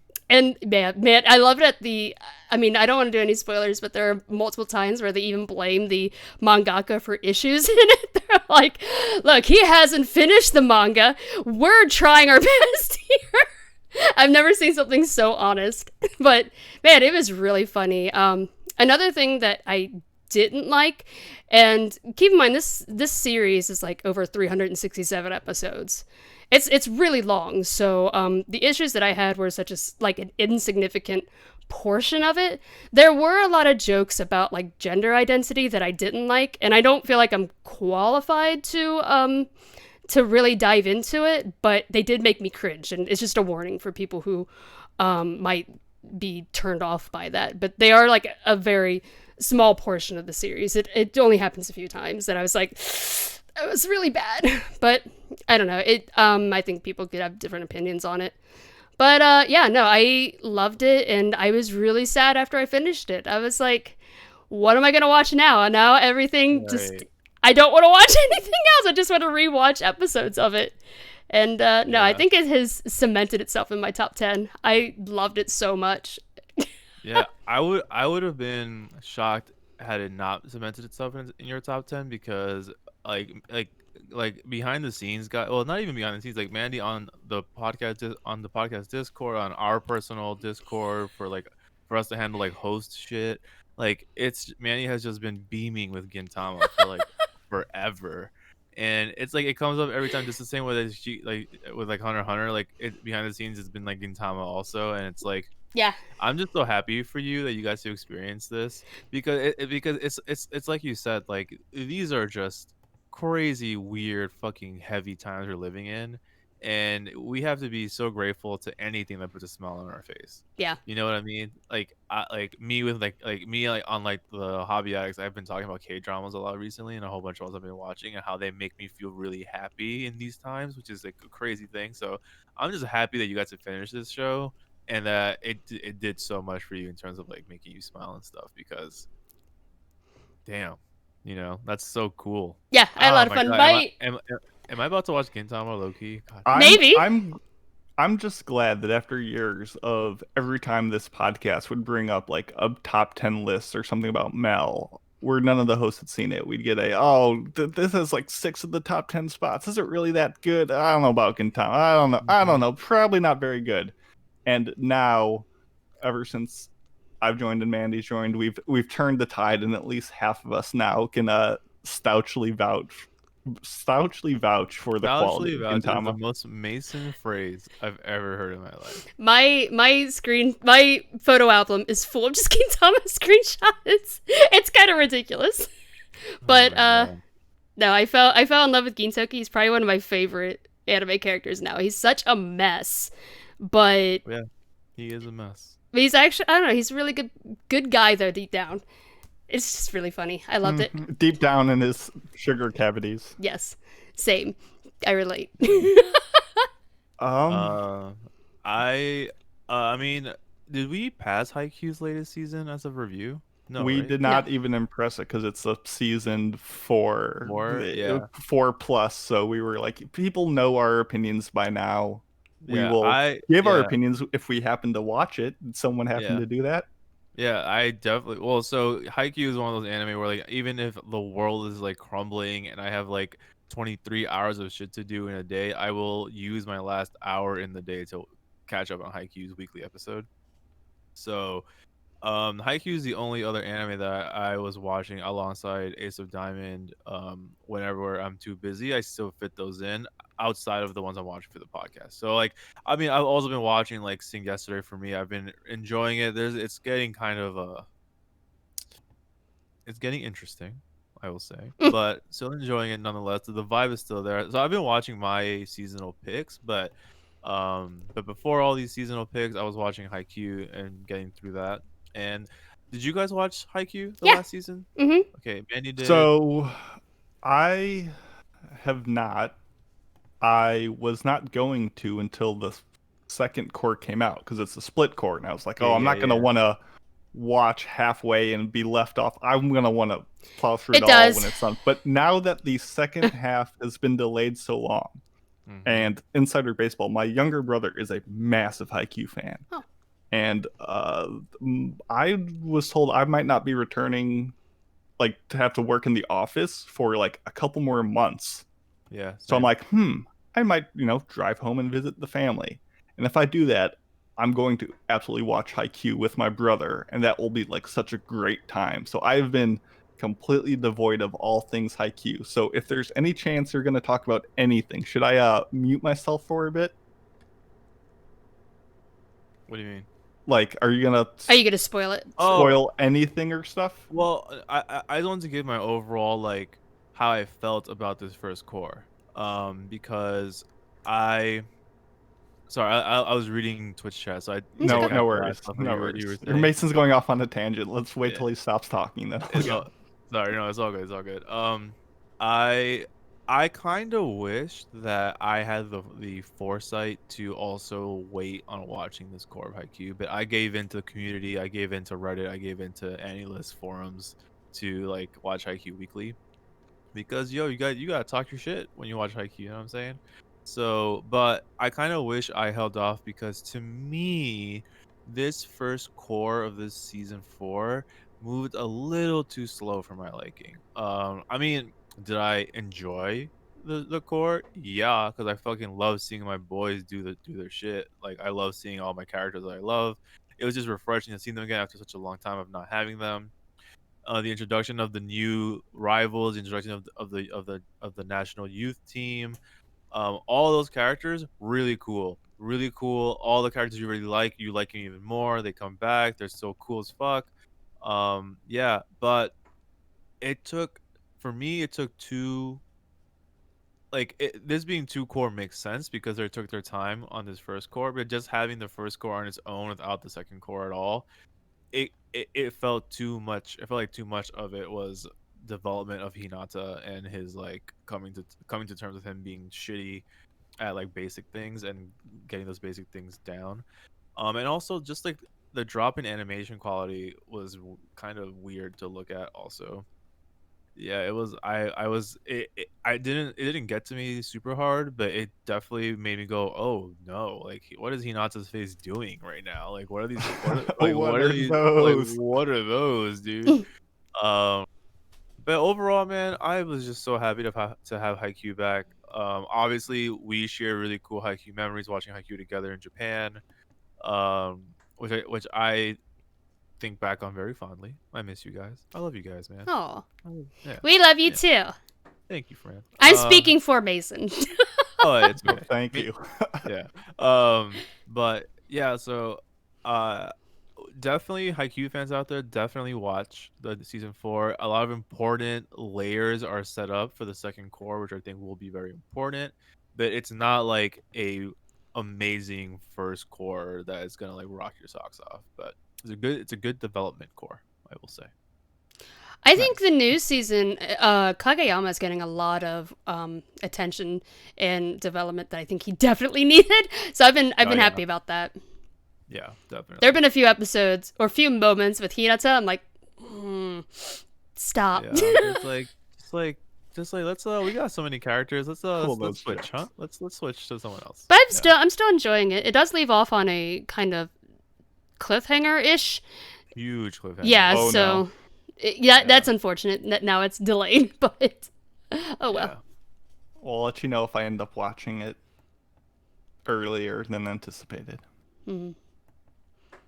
But yeah, so that's really those are my two that I've been watching. Honestly, aside from these two anime, I have been Korean drama eating it up.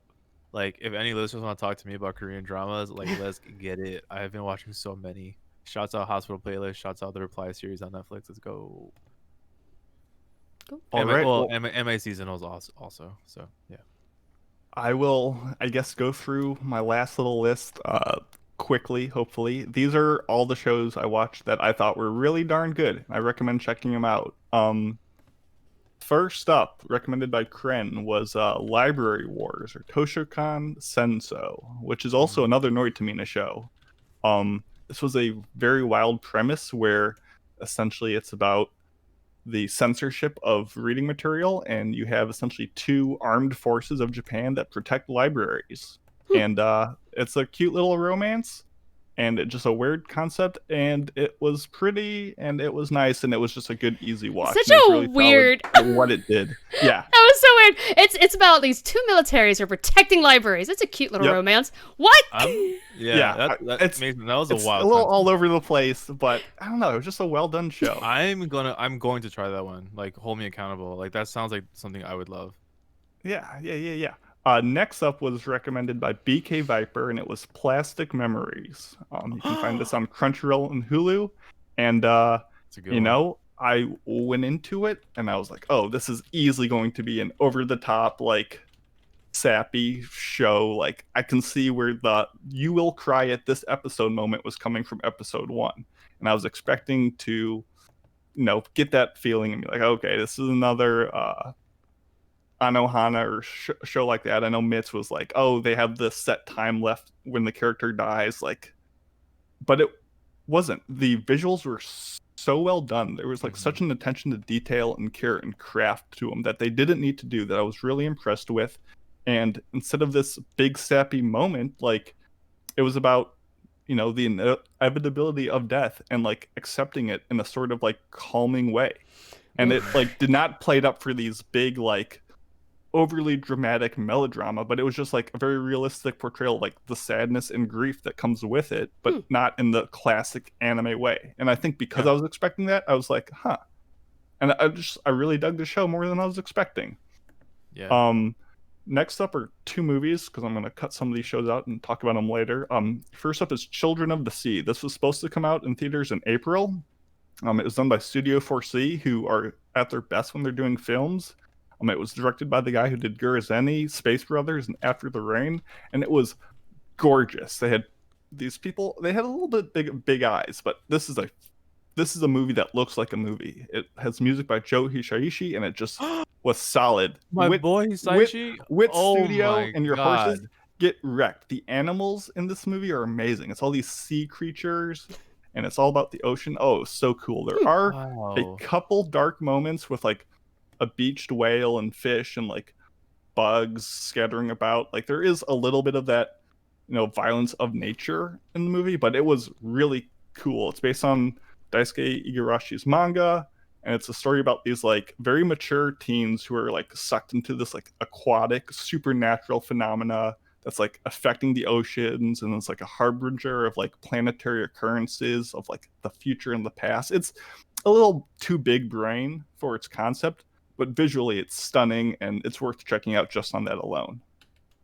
Wow. I mean, you got me to enjoy Hisaishi, bro. Yeah, Wow. of course. That's amazing. Another movie that I don't think I've heard anyone talk about in the history of ever. Maybe everyone's seen it. I'm just going crazy. It's a movie called Fusei, Memoirs of a Huntress. This has been on my list for a while.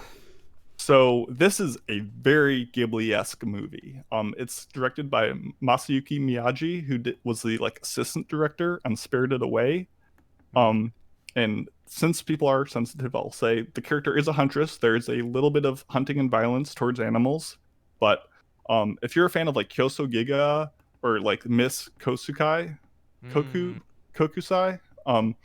It's this really gorgeous looking. It's very simply drawn, but it looks great. It's like this historical, artistic, mythological like bundle of references. There's pompadours in this movie. There's Naruto running. There's a bit on gender dynamics. There's food porn. There's dark moments. There's a foxy dog boy who might be voiced by Mamoru Miyano. I saw. There is, it's just a lot. And once again, it's not a super deep, complex, intertwining plot, but it just is so darn great to look at that it was really enjoyable. And I loved it so much that I looked up all this guy's other works, and I'm watching another show he did that I'm kind of excited to talk about in the future. I'm not done with it yet, but I found out this guy is directing a production IG adaptation of The Dare King, which, if you've never heard of, is a novel done by the same person who did Guardian of the Spirit. So you have this phenomenal director with a phenomenal writer with a great studio, which I'm going to call now. It's going to be the best movie of this year if it comes out this year and isn't delayed by stuff. So The Dare King, keep an eye out on it for that. But check out Fuse Memoirs of a Huntress if you just want something light and easy and breezy to watch. The art reminds me of Natsume. He reminds me of Natsume, just the main character's art style. Oh, yeah. Kind of. And finally, because I know we're going short, the best thing I watched all year, all of 2020 so far, even though it didn't come out this year, if you were to say, Mason, what's the best thing you watched? Easily has to go to Hyogemono, Jocular Fellow. This was recommended to me by Moral, who I've never heard of this show before. It's a show about asceticism. It's about this guy, or an aesthetic, I should say, who is in the Sengoku era of Japan, you know, the quote-unquote oversaturated Nobunaga era. And this dude is just not a warrior. He just loves teapots and the whole tea ceremony and the artistry of that and just the beauty in the world. And he's not about war at all. And I can't explain it. It's a weird, like, twisting of historical events and puts a spin on things. And I don't think most people will enjoy this show. But it has one of the best OPs of all time. It has phenomenal reaction faces. And it is an absolute thing of splendor to behold, and how it twists this like epic story through the eyes of this guy who's just a goofball who loves cups. And it's spectacularly deep. I highly recommend watching a couple episodes just to say what the heck is going on. But it's really good, and I highly recommend it. And I'm running out of time, so watch it. It's good. It's wild. It's not streaming anywhere. That reminds me of my D&D character. Do you remember my D&D character, Mandi? That we almost played for the podcast? Yeah, Quinn? Yeah. My D&D T-boy? character is Quinn. He's Yeah. a half-elf that roams the land looking for The best tea? the best tea recipe of all time. Yeah, I remember. We were almost brother and sister. We were almost brother and sister, yep. I'm going to post the OP in the chat for people to watch and just be stunned by its brilliance. So that's most of everything I've been watching. I'll talk about the other stuff at another day, but hopefully we gave you at least one show you'll like. For sure. Yeah. Wow. Damn. I didn't think we were going to talk so much, but we did. Look at us. Huh? Sorry. I'm sorry. No, what? No, I meant that in a good way, dude. But anyway, something else that's good is our next in-show weekly trivia question, which reads: in Smile Down the Runway, Mr. Yanagita has To and Yukio bias cut a challenging type of cloth. What is the name of the fabric? Contemplate it, think about it, answer it when we get back from our news break. See you soon.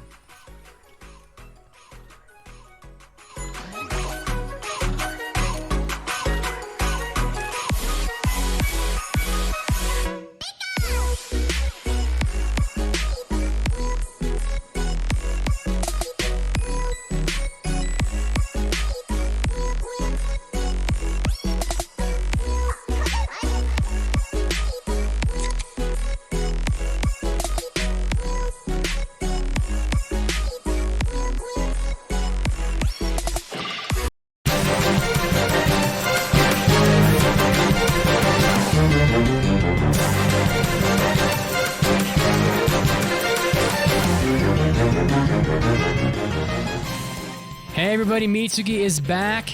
And it's time for another round of anime news, starting off with some strange Pokemon news. The U.S. Customs has seized 86,000 counterfeit Pokemon figures, which I can only imagine how much that weighs, by the U.S. Customs and Border Protection. A total value of $603,000, which is a shockingly small sum of money considering 86,000 figures you'd think would sell for more than just maybe $6 or $7 a piece. So the shipment, which arrived from Hong Kong and labeled as, quote, plastic furnishing articles, contained 15 boxes of figures. They've all been seized, and after looking at the photos, some of them look real and some of them kind of look counterfeit. The shipment was seized not only for violating U.S. intellectual property, but also because the small figures represented a choking hazard for young children. Next up in the news, anime directors Tsutomu Mizushima, Seiji Mizushima, and they both profess support for Hong Kong's democracy. Looks like in a little bit of a political move here. On Saturday, Mizushima wrote, "I feel like I've been getting more Hong Kong followers lately. I support democracy in Hong Kong. I'm rooting for you." And Seiji Mizushima wrote, "Hong Kong is a wonderful place. I love it. I support democracy and the passing of the 5 demands in Hong Kong so that my Hong Kong friends and Chinese friends can live without any further pain in their hearts." This is a nice sentiment. Having visited Hong Kong myself, it is a very nice city. You can only hope that the issues that they have down there and the civil unrest get resolved peacefully. Next up, it looks like the Japanese Union has said that 60% of actors, freelance actors and voice actors, expect to receive half their regular income or less starting in May. Among respondents, 43% anticipated having some income at about half of their regular income or less, and about 23% said that they would receive no income based on a questionnaire of 293 people. More than 90% of respondents reported fewer job offers, 35% reported a reduction in requests to offer new work. It just looks like the economy is not going very well. The article didn't say if this was because of COVID or not, but I can only imagine that there are issues complicating the anime industry due to COVID all the way throughout, including voice work. And lastly, in our news break, Japan considers lifting the state of emergency in Tokyo early next week. Tokyo Governor Yuriko Koike said that the metropolis meets the government's criteria for lifting the state of emergency, and officials are monitoring the COVID situation. The government's target for new infections is 0.5 or fewer per 1,000 people in 1 week. And a cumulative total of 5,136 people have tested positive in Tokyo as of Friday. So the government is outlining a three-phase roadmap for reopening. I won't go into the details here. You can read about it online, but it looks like Japan will be reopening, particularly in Tokyo, as soon as early next week. This is Mitsugi, and this was your anime news break. And now, of course, it's time to get back to the podcast.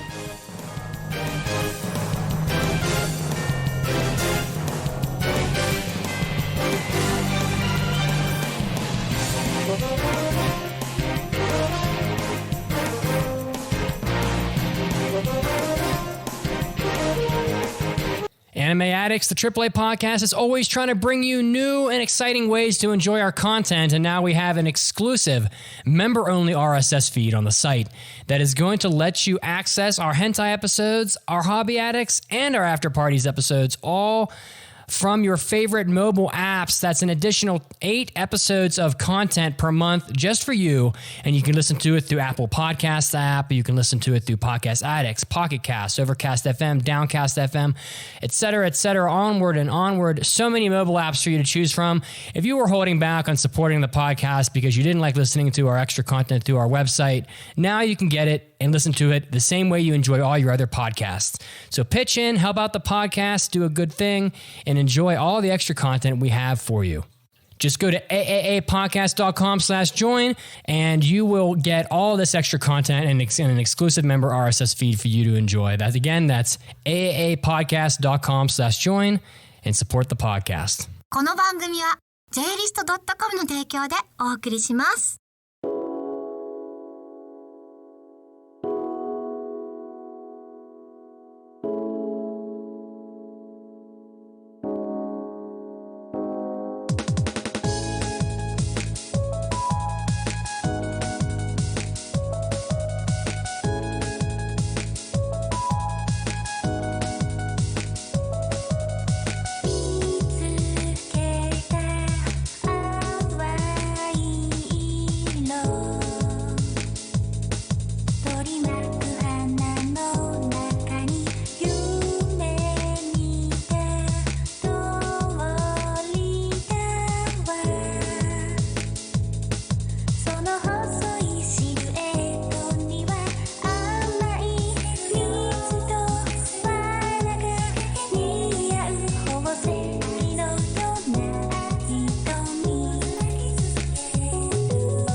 And we are back. So before we went on break, we had a question for you. In Smile Down the Runway, Mr. Yanagita has To and Yukito bias cut a challenging type of cloth. What is the name of the fabric? And the name is, once again, is it Gorgette? Gorgetti? Yeah, I went with Gorget. Gorget, okay. It's probably not right. Thanks, Mason. You're welcome. Alrighty, so up next we have our iTunes review. You ready for that? Hi.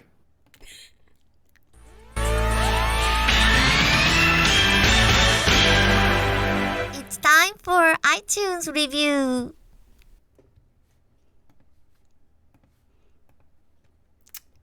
Is it me? They do have me under this. I'm so sorry.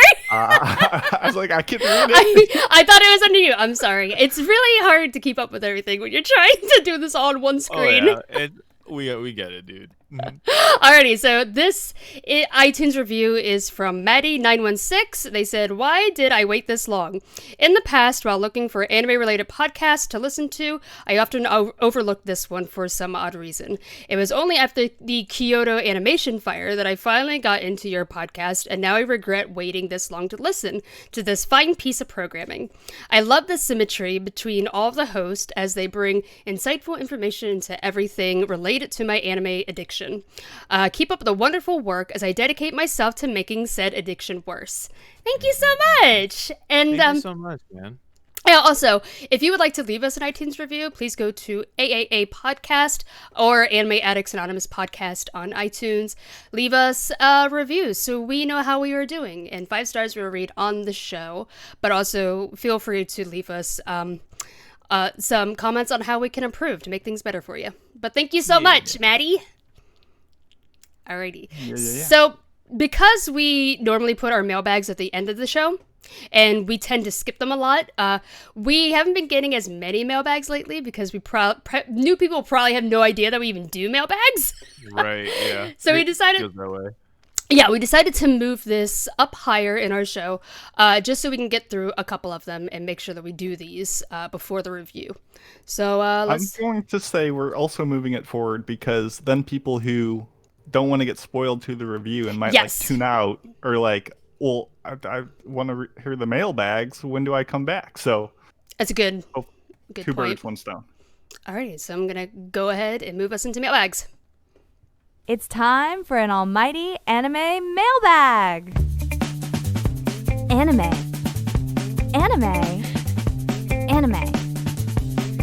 Mailbag. It's funny because the other two cannot hear the drops because I do not have Mitsugi's equipment. So I was gonna say that to everyone watching Twitch. If it seems like me, Mason, just like, and where's the cue? Where's the cue for Mandi? Where's the cue? Because we can't hear the drops. Yeah. So there's a quote. I think it's Nietzsche who says, "And those who couldn't hear the music thought those who were dancing to be insane." You know. Oh. But what's the quote for the people who hear nothing but are dancing? Those are the crazy ones. The first mailbag comes to us also from Morrill. It says, "Hello, dear hosts. Mason is a host who's never wrong except when you are," which I should say is very often, my guy. I'm wrong constantly. I'm like a broken clock. I'm wrong 1,438 times a day. But I'm curious if there's any particular anime review the podcast covered prior to your arrival that you believe to be criminally underrated or overrated. Then he goes on to write something about cake. We can skip that. And I think you guys, if you want to, you could answer as well, because there's plenty of reviews from before you guys joined. But here's some thoughts. Shows that are underrated. These are shows that the podcast gave a score that I was like, no, what? That show's better than that. First up is Rakugo. They gave it a 5, which is the highest they could give, but not enough people around those reviews to also give it a 5. So Rakugo, 5 out of 5, underrated. Next up is Rolling Girls, a show they gave a 2, and the show is not much better than that, but it looks so damn cool that it's better than a 2. I think that's about when I started the podcast. It's like a 2.5. Yeah. Very good. Recreators, they gave it a 2.5 out of 5. I went in with really low expectations, and I kind of enjoyed that show. It was a bunch of fun. It had a banging soundtrack. It was a good time. Bungo Stray Dogs, they gave it a 2.5 out of 5, and I think they were just like, oh, what's up, all these characters? Are we supposed to know who these people are? What's up with these stuff? And I was like, they're great. They're all literary figures. It was a good time, and it looked great. Cool show. Got better as it went on. I like that show. Bungo Stray Dogs, better than 2.5 out of 5. Next up, Baby Steps. They gave that show a 2.5 out of 5, and that's a super comforting sports show. That's real great time and real fun to watch. And finally, Aka 13. They gave it a 3. I really love that series. Got my manga of it right over there. Yep. Got my poster of it. You can't see it in this frame, but no, Aka 13 is great. Love that show. As far as shows that are overrated, 91 Days. So they gave that show a 5. It's not a 5. Scum's the Wish. They gave that show a 5. I could see why people enjoy it. It's not a 5. It's not a masterpiece. Come on. Your Lie in April. They gave that show a 5. Mandy touched on it earlier. I agree. It's not that great of a show. Steins Gate Zero. Enzo, my dude. I think you were on this one. I remember being on this one. Yeah. 4.5 out of 5. That show. Nope. Was big yikes. Nope. Big yikes. It's one of my least favorite from that year. So I agree to disagree. Disagree. Oh my God. Rage of Bahamut. They gave that series a 4. I think. There's a lot of hype around it. It looks good. Has some cool music, but I was really underwhelmed with it. Yawamushi Pedal. They originally gave it a 4, and I was like, "Oh, this is a good sports show." I bike a bit, and I watched it, and I was horrified with what I saw. I despised that show, and I think they reviewed a series later on and lowered that score a bit, so they kind of recovered in my book. And finally, Gamers. They gave it a 2.5 out of 5, and that's still too high. Gamers was a nightmare and big sad, and yeah. So those are so strong though. Damn it. Yeah, I mean, I could go on for 2 hours about shows, but then it's just my thoughts, and that's why everyone has different takes and opinions and thoughts, and that's why we had the conversation. So yeah, I forget. Do you guys have any thoughts? I forget which ones. Oh, I'm so with you on Aka, and I don't think I was there for the scoring of Aka. I don't remember if I was there for Baby Steps, but I would not have given Baby Steps a 2 out of 5. I really liked that show. I was when you were talking about like Diamond No 8s earlier, I'm like, Baby Steps, my guy. Baby Steps. So I really liked Baby Steps. Yeah.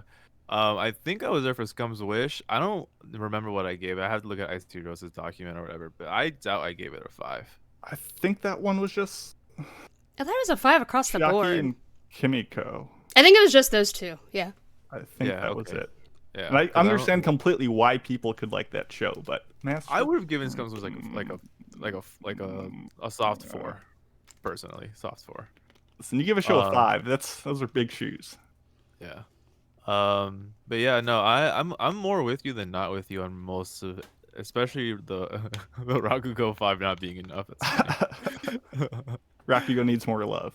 Yeah. Manny, do you got any opinions on these, or should I move on to the next one? No, I don't really have anything. Because yeah, no, there are definitely times when they did reviews that I definitely disagreed with them.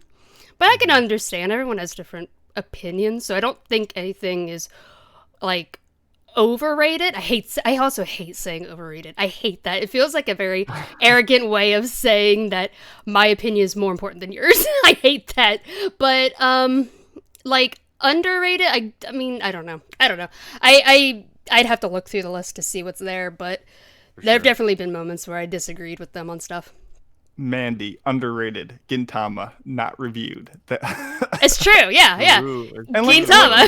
like we said earlier, these scores are just, a snapshot in time. Yeah. And more important than, I always believe, more than the score itself is, why did they think the way they did? There's been tons of times on the show where Mitz has been poo-pooing a show. This show is not that great. Ooh, the line work's awful. Blah, blah, blah, blah, blah. 3.5 out of 5. And everyone's like, well, that score is different than what you said. And it's all about how, you jive with the reviewer and what you think of stuff. So I understand that at the end of the day, none of these scores are wrong. I know there are some shows. I know there were some shows that were not passed that I had real issues with. When they did not pass, was it Snow White with the red hair for reasons? I was really upset about that. Shiroyuki. Yeah. The reasons that, like, I understand he could have just not liked it, but the reasons I didn't agree with. But, you know, it happens. It'd be like that. Yeah. It'd be like that. I also want to say that this was all before my time, except for Science Gate Zero, which I will not back down from. Oh, but you should. You shouldn't. But I will No, not. no, you shouldn't, I will Enzo. not. Fuck Nope. the man. I loved Science Gate Zero. I thought was dope. Anyway, the next mailbag is from Punch My Beaver, and they say, I know this is an interesting name. They say, I have found myself watching specific episodes of Sangatsu no Lion, and have watched them several times for that matter. Some of those episodes, let's say, reached me in very personal ways. Question for the whole crew. Have you ever found yourself doing the same thing? I mean, and what I mean is watching specific episodes of a specific anime because it reached you on a personal level.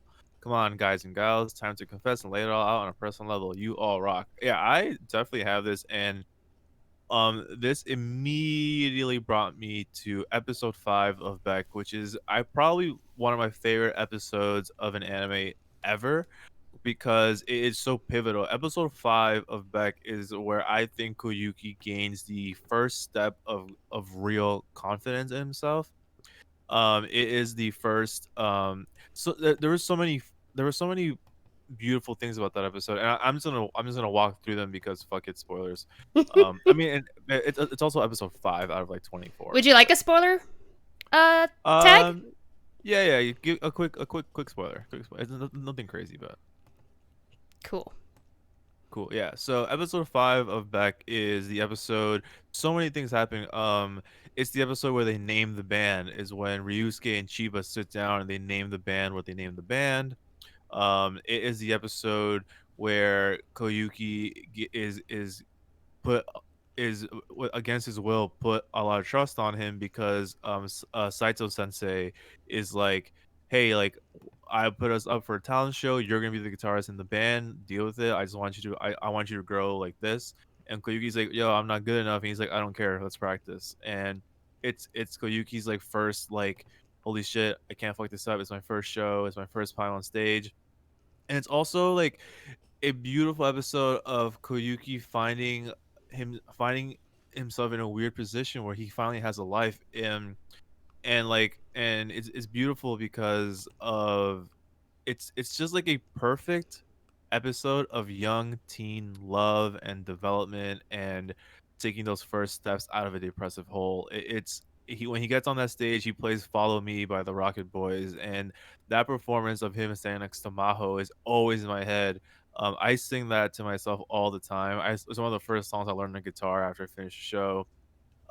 And it's just I'm always so happy for Koyuki watching that episode because he goes from like sad boy to like, shit, life isn't that bad right now.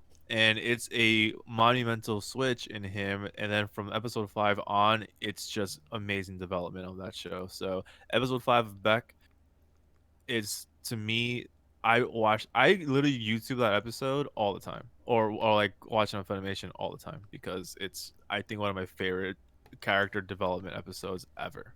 It's beautiful. It reminds me of the best times, of the best things life can give you. Nice. Yeah. Man. Yeah, so I rewatch episodes of Natsume Yujincho all the time, especially when I'm feeling really down or depressed. I think it's such a fantastic show for me because there are so many episodes that hit me in a very personal way. Specifically, the ending, last couple episodes of season 4, I rewatch those all the time. They give me that catharsis where I just, you just cry it all out. And it's so great for that. Natsume Yujincho has always been such a very personal and meaningful anime to me because it's able to bring me out of just really sad times. And I love that series so much. But another one I've been rewatching parts of is I Want to Eat Your Pancreas. And again, it's kind of like earlier when we talked about where it's from the time that you watched it. There are definitely moments where in that movie, and I mean, there are definitely a lot of issues with that movie. I don't think it's like a a fantastic movie, but there are still moments in it that were so personal for me that give me a certain feeling. And I go back and rewatch moments of that all the time. And also Gintama. Gintama makes me laugh my ass off, and I've been rewatching episodes. It is so great because since it's like the vast majority of it is episodic, I could just turn on any episode and watch it and get a laugh out of it and make me happy. So yeah.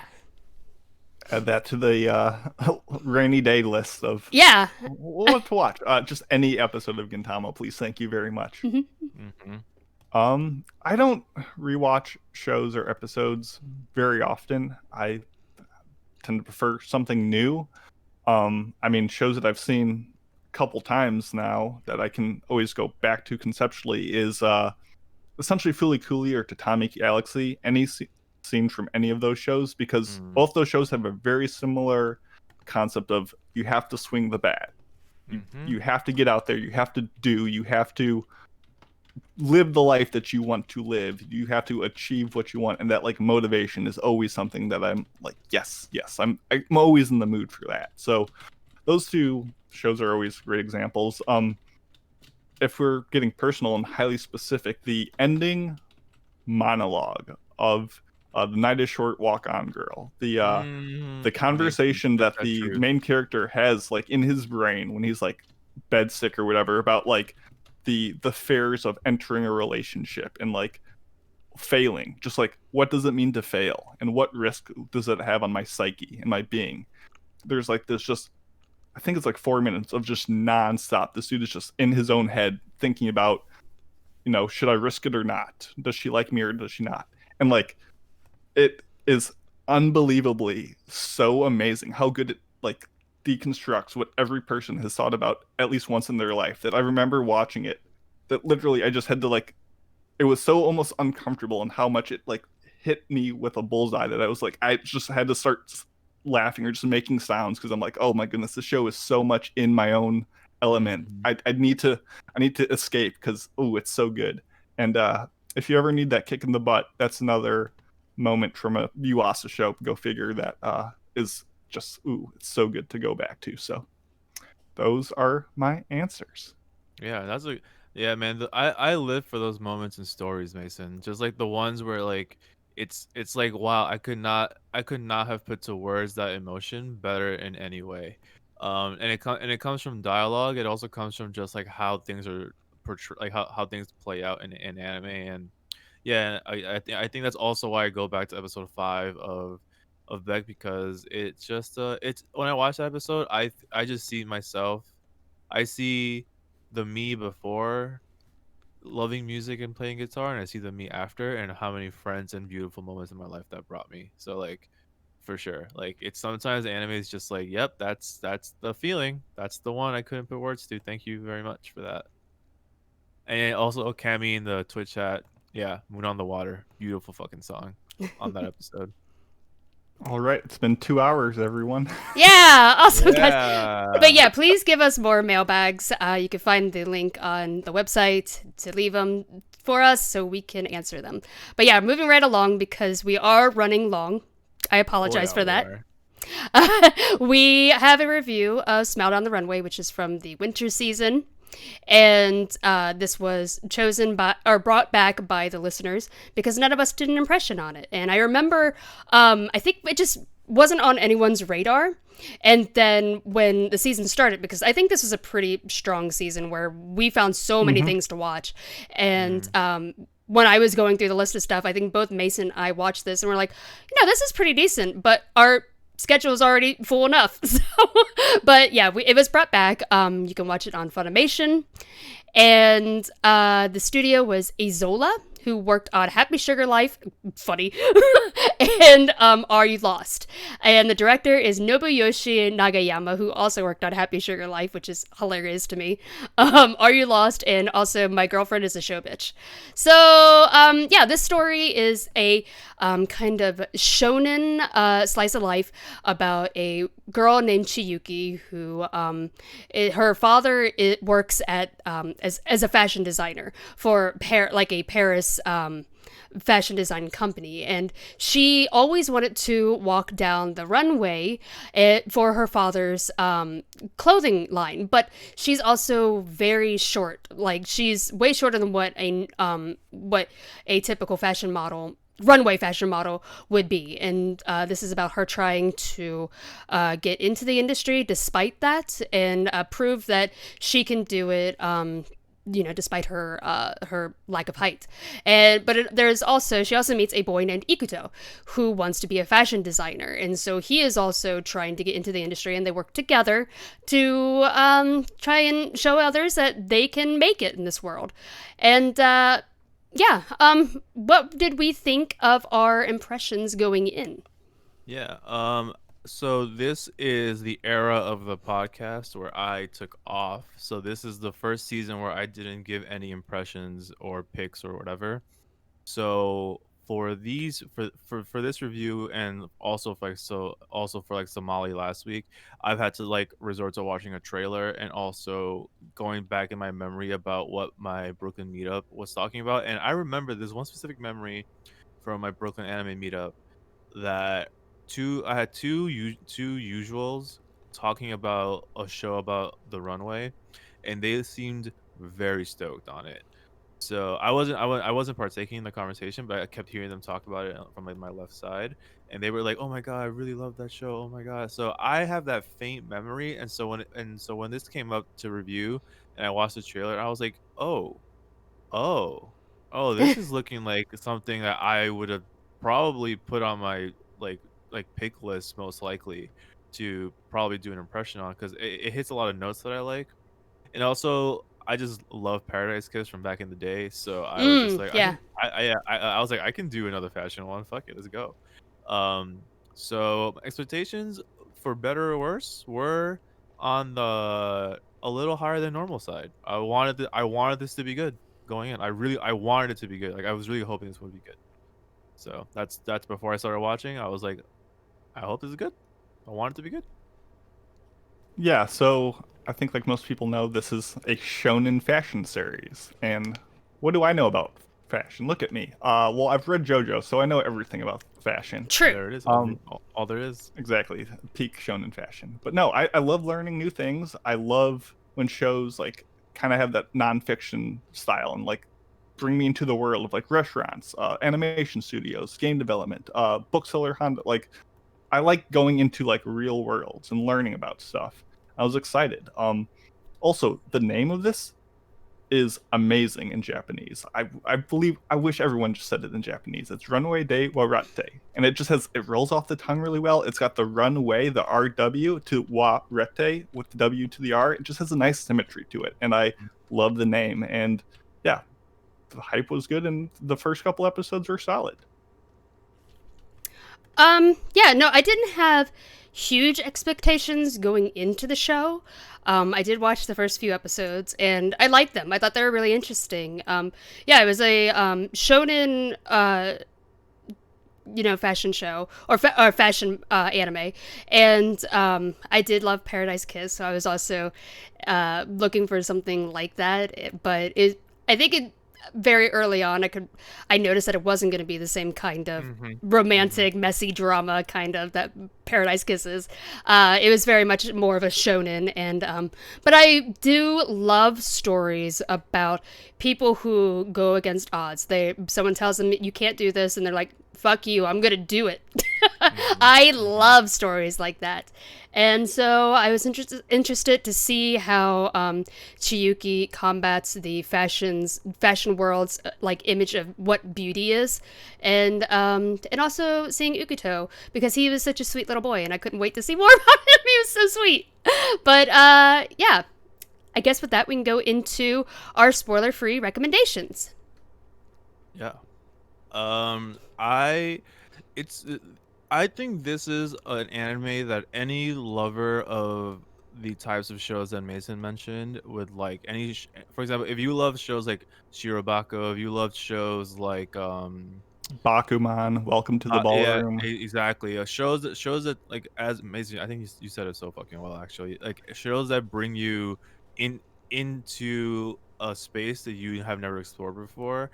I think this show, you would just like this show on a base level. Like, you're gonna like this show. I also think this show is good for anyone that wants something that is compelling but also not too heavy.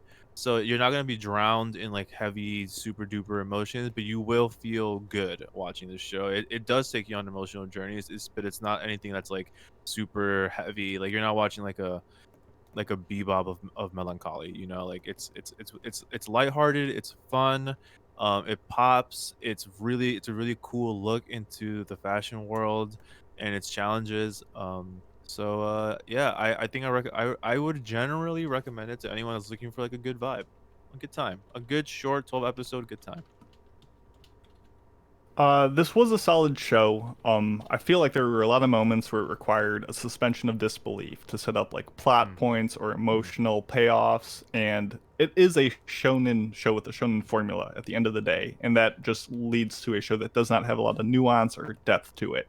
It's an easy show to watch, but it's kind of also an easy show to forget. I was hoping for a bit more of the edutainment side of things, more educational look into the industry, struggles of the craft, and they did happen, but they were not as documentary-esque as I think I wanted. This show is right on the border for me to recommend. Usually my baseline is, would I watch more of this? And while if season 2 came out, I would definitely watch it. If it never did, I wouldn't be that upset. The show is fine, but at the end of the day, I think people's time might be a little bit more precious than this. So I'd say at least watch 2 episodes, give it a shot. If it's a show that's up your alley, don't be dissuaded from checking it out, but I don't think I'd recommend it to the listening public at the end of the day. I'd say you could definitely check this one out. It doesn't do anything that made me think this is really bad or anything like that. It's definitely a shonen. It didn't challenge for my expectations, it didn't challenge enough of like the fashion world's standards of beauty that I would have liked. Like, it's very much just about Chiyuki and her struggles, and then of course Ikuto's side too. I thought Ikuto was my favorite part of the entire show, and I was wanting a little bit more from Chiyuki's side, which I didn't get. But even despite that, I still thought it was an enjoyable show. It does get a little over dramatic at points, which gave me some kind of eye rolls, but it wasn't a bad show, and I don't think that you would be wasting your time or anything if you check this out. So if you are interested in fashion, keep in mind that you're not going to get a lot of information out of this that like insider kind of information that maybe you would get from. I can't remember if Paradise Kiss had a lot of that. I think a little bit, not much. Not really. It was more on the romance. I think this show had more of like, oh, this is how the stitching works. Yeah. How the model shoots work. Or there were definitely cool information tidbits in there for you, but keep in mind it's not like educational whatsoever, which is fine. No. It's a shonen. So, yeah, no, I don't think you can go wrong with it if you check it out. So with that, I guess we can go into our spoiler-free or spoiler conversation. So here's your drop. Spoilers are coming. Oh my god! Alrighty, spoiler warning is up. So where would you like to begin? Either the plot or the characters. What would you guys like to do first? I actually have a really... I want to touch on characters, I think. Okay. Quickly. Unless you both want to talk about plot first, then I'm good. I can go either way. No, you started us down this road. Yeah. Okay. All right. So I was worried about Ikuto when they first brought him on as when they first introduced him in the show, because I thought he was going to be like a very whiny shonen boy. But I actually really like his ability to believe in himself and not be such a pushover. Because there were many times in this anime where in any other shonen you could see like them being pushed over or whatever, but he was so like, I really liked Ikuto because he was so like in his beliefs and was like, no, like I'm not gonna back down from how I feel. Like I made these choices, like these are my choices. Like I even if it fucks me in the end, like I'm gonna stick by this. And I do like the also Chiyuki, you know, I think Chiyuki is where you get the most suspense of disbelief because from what I know of like the modeling world, like yeah, like there's definitely height requirements, like literally like literal height requirements, and like it's very unlikely that a model of her height gets picked for like literally anything, even if they have like the work ethic of a god. But even so, it was cool to see her parallel willpower to Ikuto's because they both were just really dedicated to what they wanted to do and be. So I think in general, these two characters as our leads was cool. I personally think that it was a cool bait and switch where we thought the show was gonna be like Chiyuki's story, and it is her story because you see all her entire journey throughout it too. But I thought it was cool how at the end of the first episode, you're like, oh, this is not really about her; it's about him, like Ikuto's story. But you can argue it's both. But like I think the show focused on Ikuto mostly. Which Ikuto, I you mean hashtag best Bob? Best Bob. Did you guys it took me like 2 seconds to realize why they called him Bob. Did you guys understand? Yeah, I Yeah. got it. Yeah. I was like, why Bob? And I was like, oh, his hair. There it is. There you go. Yeah, no, I loved Ikuto. I thought he was very interesting. I liked his side of the story more than Chiyuki because Chiyuki, I was really hoping that it would challenge more on like the fashion world's standards for beauty, like challenging norms. I would have liked to see more of that because that's why I thought it was interesting that they had her desire to be a runway model despite her height. I mean, but I would have liked to see more characters or like maybe they're a bit bigger, different kind of models, and like showing that, you know, you could probably make clothes to fit the model instead of just fitting to this very specific type of beauty standard.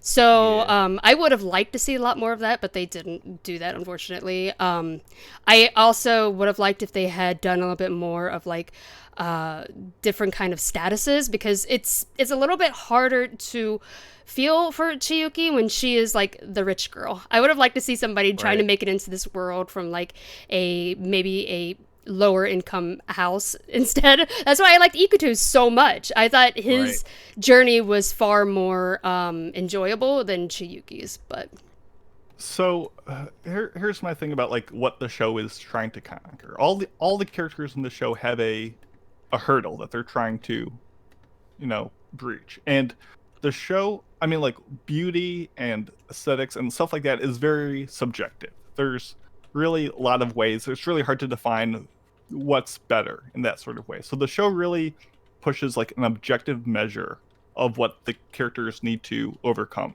For example, Chiyuki is numerically lacking. You need to be 5'9" to be a model. She's 5'2", which is the average height of a female character in Japan. Like that's kind of, you know, just objective. She's 7 inches too short. How is she going to overcome this? Ikuto is financially lacking. He just does not have enough money to be a designer. He can't afford the schooling you need to go to. He can't afford the materials. Yeah. How is he going to achieve the monetary measures to succeed? Kokoro is objectively, like, dimensionally perfect for modeling, but she doesn't want that path. So how is she going to circumvent that? Essentially, the antagonist of the series, in a way, is To, who is a person who is very about those numbers. He is the guy who can, you know, touch people and like visually like assess what their measurements are. He's all about the numbers. He has that objective standard, which is part of why he succeeds. And his hurdle is, you know, he has to get an objective, a set number of offers to surpass his grandmother. Like the show very much tries to set a clear, defined bar of there's this number for all these characters, and if they can go above it, they will succeed. And it seemed kind of strange in a system that's very not about those objectives. And I can see why they did it, to help define what success or failure is, but it is a little unrealistic. I don't know, my 2 cents. Yeah, I think it definitely took creative leeway with a lot of the coincidence. Like the biggest thing that checked me out during the anime is when the money situation of Ikuto came to the forefront, where he couldn't afford his mom's like surgical procedure while also, affording all the clothes to make his outfits for the runway show. And there was so many different people being like, yo, just quit and join my team, or yo, just quit and convince her to be or convince Kokoro to be a model and not a designer, and I'll give you all the money you need. And I at first thought it was cool, like he was like, no, no, no, like I'll make it happen, I'll make it work. And then I thought it was just like, I was like, oh, like too coincidentally perfect that like his boss called the father of Chiyuki to give him the 2 million yen for the design he made. Right? Am I saying this wrong? Um, I I don't really know if his boss convinced Chiyuki's father to do it. I think he just inherently, he bought the design conceptually months ago, and now he finally came to production with it, and it was kind of a happy accident. I'm not really sure how much Right. Kokoro's phone call set that up, so that's what I wasn't too sure about. Okay. But yeah, it was very either way, convenient. But it yeah, goes in the line of sticking to your guns, which he does yeah. throughout. But either way, I was just like, that's when I started feeling like, okay, things are going too well for Ikuto. But that does get that does play out and evens out later on in the anime. But but yeah, so but I also like I didn't give it too much like crap for that, because it was only 12 episodes, and they were literally balancing three, four main characters at a certain point. So like they had to build to the runway show to make that the finale, to make things pay off at the end. So I think the 12 cap on this anime, I would never expect this to be more than 12 episodes, but because it was 12 and they presented a lot of threads, I think they had to kind of go linear plot points here and there A lot to of get there. threads. I Yeah, I get it. did it. You madman. I Oh like the yeah. two main characters. Sorry, go ahead. I was gonna say this is based on a manga, and the manga is still going. Oh, nice. Yep. So And there's I a lot will more say to it. I felt like this ended at a good enough spot. Mhm. Like I was happy with how it finished up. I guess talking about the characters, and this kind of highlights my biggest problem with the whole show is I like most of the characters, if not all of them. And there's a moment early on where Honoka, Ikuto's like older sister, kind of like spites him. Like when they get in a little feud or a little fight, she doesn't wear the clothes that he made for her. And I thought that was a nice touch, because, it's kind of your way of saying, "Oh, I'm disagreeing with you right now. I'm not going to wear the clothes you made for me." And it was like very subtle. His mom made like one comment on it. And I was like, okay, I get it. But then later on in the episode, the youngest sister of the family brings it up, and she comes into the room like bawling her eyes out, and she's like, when you wear his clothes they make you smile, and like this big old thing. And it's like, this was such a nice little moment when it was like a sly comment, but when it's so obvious and heavy-handed and forced, like Yeah, that's heavy-handed for when sure. like the emotions go from, oh, that's nice, that's cute, that's realistic, to, okay, we got it. And overall, I think Ikuto's whole family was just that was the one thing I think that suffered the most. It was too compressed to get into these 12 episodes, and they felt like every time was just a throwaway. So while I liked all the main characters, I think I liked Ikuto's family at the end, though, when they all came to watch his fashion show, and they kind of had that, like, because his mother has been sick in the hospital, and she's part of the reason why he wasn't able to get into the fashion world sooner, because he's been using all of his money to help his mother, and he's also doing this. Yeah. As a way to try and help support his mother, despite her not wanting it at all. She's like, no, spend it on you and your dreams and what you want to do. So I don't know, I got a little emotional when she came to see his fashion show and how far that he has climbed and improved, and just also seeing his sister just kind of regret everything she said to him. I was going to say, I like the mom. go part. ahead, Enzo. No, I'm with Mandy. I think I'm with both of you. I think the family stuff at the beginning was a good, like, oh, this is a good facet of this character's life, and then it did feel kind of cheesy and corny and over the top most of the time. But I think it was I think it played out pretty well with that scene of his mother yelling for him in the crowd. Sure, his Oh, mother that being was in the cute. crowd and her crying, like she like never cried, but now that she finally can, like that release of emotion, her cheering for him, that was great. But like, did we really need like the 3-minute moment where like the sister is nervous, so she goes into a bathroom to listen to a song that I guess they both enjoyed when they were kids, and then he uses that Yeah. song in the runway. It was like, just like It's just so much setup happened for that. right before, and it was just Yeah. like, why? Like that didn't add anything, and it was so forced that it Yeah. I backfired. feel So you there. I feel some you of the there. family worked, some of it didn't. I mean, overall, I thought the kind of transitioning plot. I thought the first 3 episodes of the show played like perfectly by the book of that 3-episode rule. Like introduced everyone, had them complete like the first hurdle, and like prepared them for the journey to come. And I was like really ecstatic after those first 3 episodes. And I don't know. I felt like overall the pacing was pretty good in the show. Yeah, I'm with you. I think the first 3 episodes play out super well. From there, I think pacing was consistent. Nothing. I don't think any episode felt really slow for me personally. And I watched this anime in 2 6-episode binges, so I watched 6 and 6, and it didn't feel slow like at any like too slow at any moment. It didn't feel too fast at some moments. Some parts did just get rushed through. But I think this anime did a good job of handling 2 parallel main characters having journeys, setting those journeys up, bringing in like characters that mattered along the way, side characters that mattered along the way, and after you suspend if you agree to suspend your disbelief about some of the things in the show, I think the story overall, yeah, it's linear, but it didn't end the way I thought it would end, which I was actually pretty happy about. But before we get to that, I mean, Manny, what did you think about plot going towards the end, or like in overall? I actually really liked the final fashion show between everybody. I think there are some parts in the middle where it was like, this is taking a while to get to the end, and it felt kind of like they were like stalling for time. I think like there were some moments with oh, what was her name? It wasn't Kokoto. It was maybe it was Kokoto. Was that her name? The tall with the pink? Yeah. Kokoro. I kind of liked her, but I like the scenes with her just trying to do this passion, but even though her future has already been decided for her. But there are some moments in there that I was like, I mean, I don't know. I feel like we can condense some of this so it's not taking as long.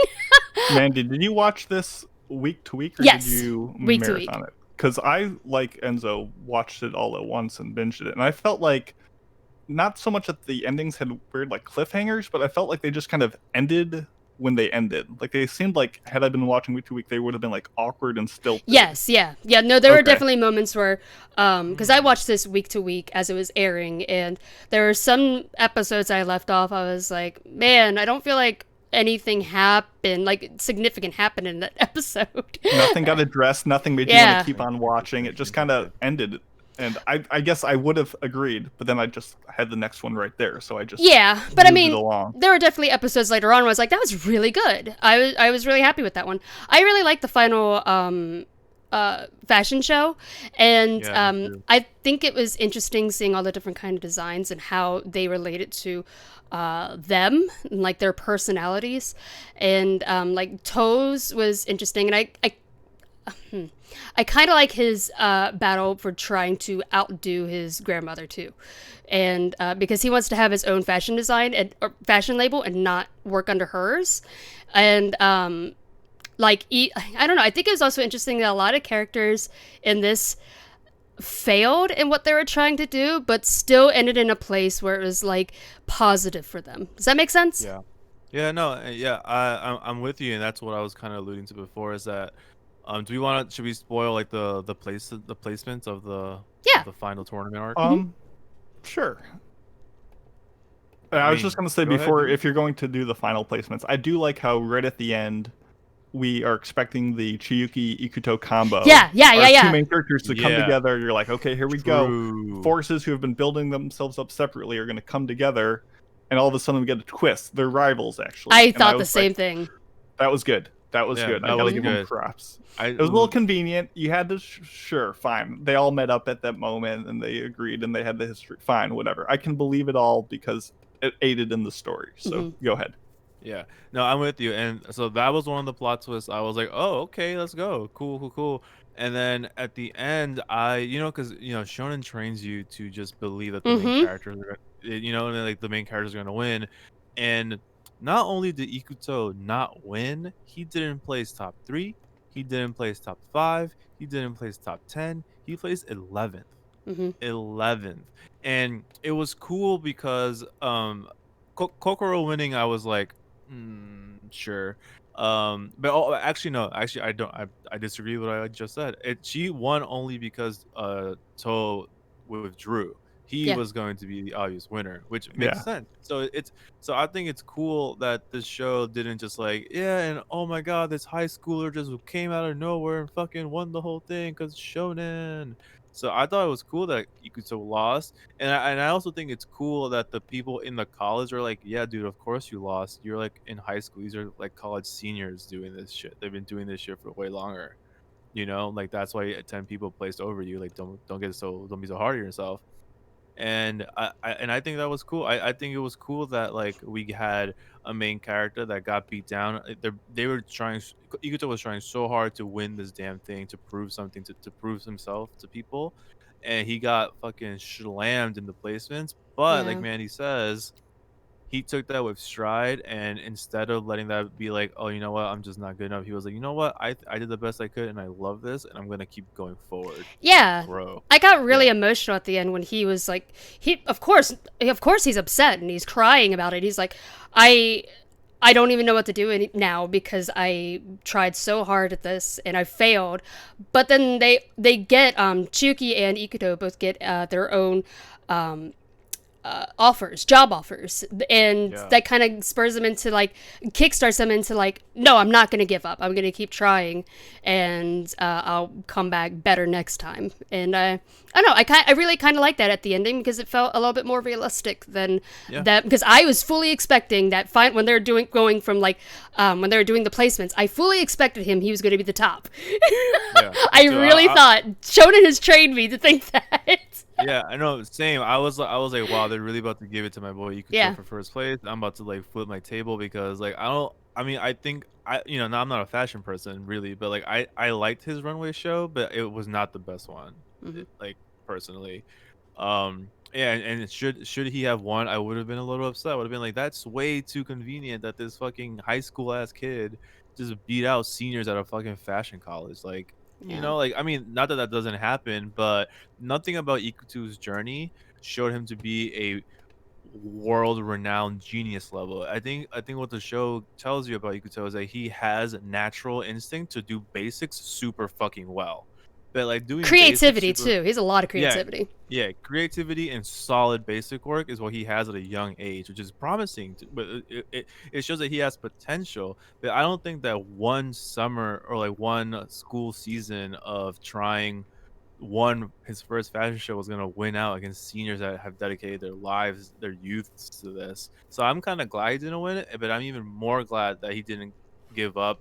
And it kind of organically evolved into his next step. Yeah. Bro, did you see his clown pajamas? I was just about to talk about that. That boy ain't no way he's going to win anything related to fashion. That said, I really enjoyed the fashion in the show. I thought they nailed that component of it. I thought that was really interesting. Why I thought Ikuto was interesting is the same reason why the judges did as well, as just his ability to think outside the box. Where everybody has like these, like they're following the kind of guidelines for, like, your typical guidelines of fashion designing, but he's like pajama pants, and I thought that was really cool. I was like, oh, he's thinking outside the box and trying to do something different and taking those risks. I'm with you. I disagree. I thought his whole point was he wasn't doing that. He's not a designer. He's a pattern maker at heart.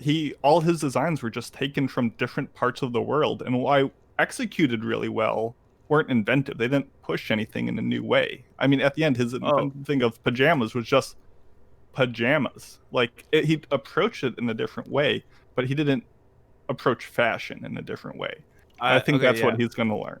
I agree with both of you. Where I think his potential does shine in the fact that like I think even the fact that he thought of pajamas is a feat in itself because it's just vastly different than what anyone else in the preliminaries even thought about doing. And I think it is cool that he came to the idea by looking at Sarah's IG and being like, yo, Mm-hmm. she only posts daytime shit. There's a whole nighttime aspect to her life, right? So Yeah. that's cool. Like I think that's a really cool, neat thought process that isn't typical. I would have never thought to fucking do pajamas either. Yeah, because And he everyone learned else was that, like, I'm going to make cute dresses for her because that's what Right, she exactly. normally wears. but he also learned that by going to Chayuki's to learn about her and seeing her in her, just apartment, just in like sweatpants. He's like, Yeah, oh, for sure. that's what people wear sometimes, even if they're wearing heels 24/7. But I do but it does take it's something that I call the eye. It's like for example when people ask me, well, why do you like Masaki Yuasa so much? I'm like, because he has the eye. And the eye is like what the way me and my roommate describe the eye is like it's people who have this like way of seeing things and being able to put that seeing something and drawing some crazy inspiration from it that you wouldn't necessarily have gotten inspired. Like if I was him and I went to Chiyuki's apartment, I don't think I would walk out with pajamas as my idea anyway. I think I think it takes a certain type of special brain. However, I do like how you said it, Mason, where like even though he had the bright idea, it's not like he was able to apply solid concrete fashion, like principles to it because he's not a developed fashionista designer Hmm. yet. He just has a cool creative brain. Yeah, he So has the yeah, creativity to think outside the box, but he just doesn't have the skill to necessarily make something brand new and crazy. right, yeah. So I think that's why I'm glad he didn't win because even though he has the first comings of the eye, there was no way he was gonna out design college fashion students. Like, I mean, it can happen. You have geniuses in this world, but like he wasn't a genius.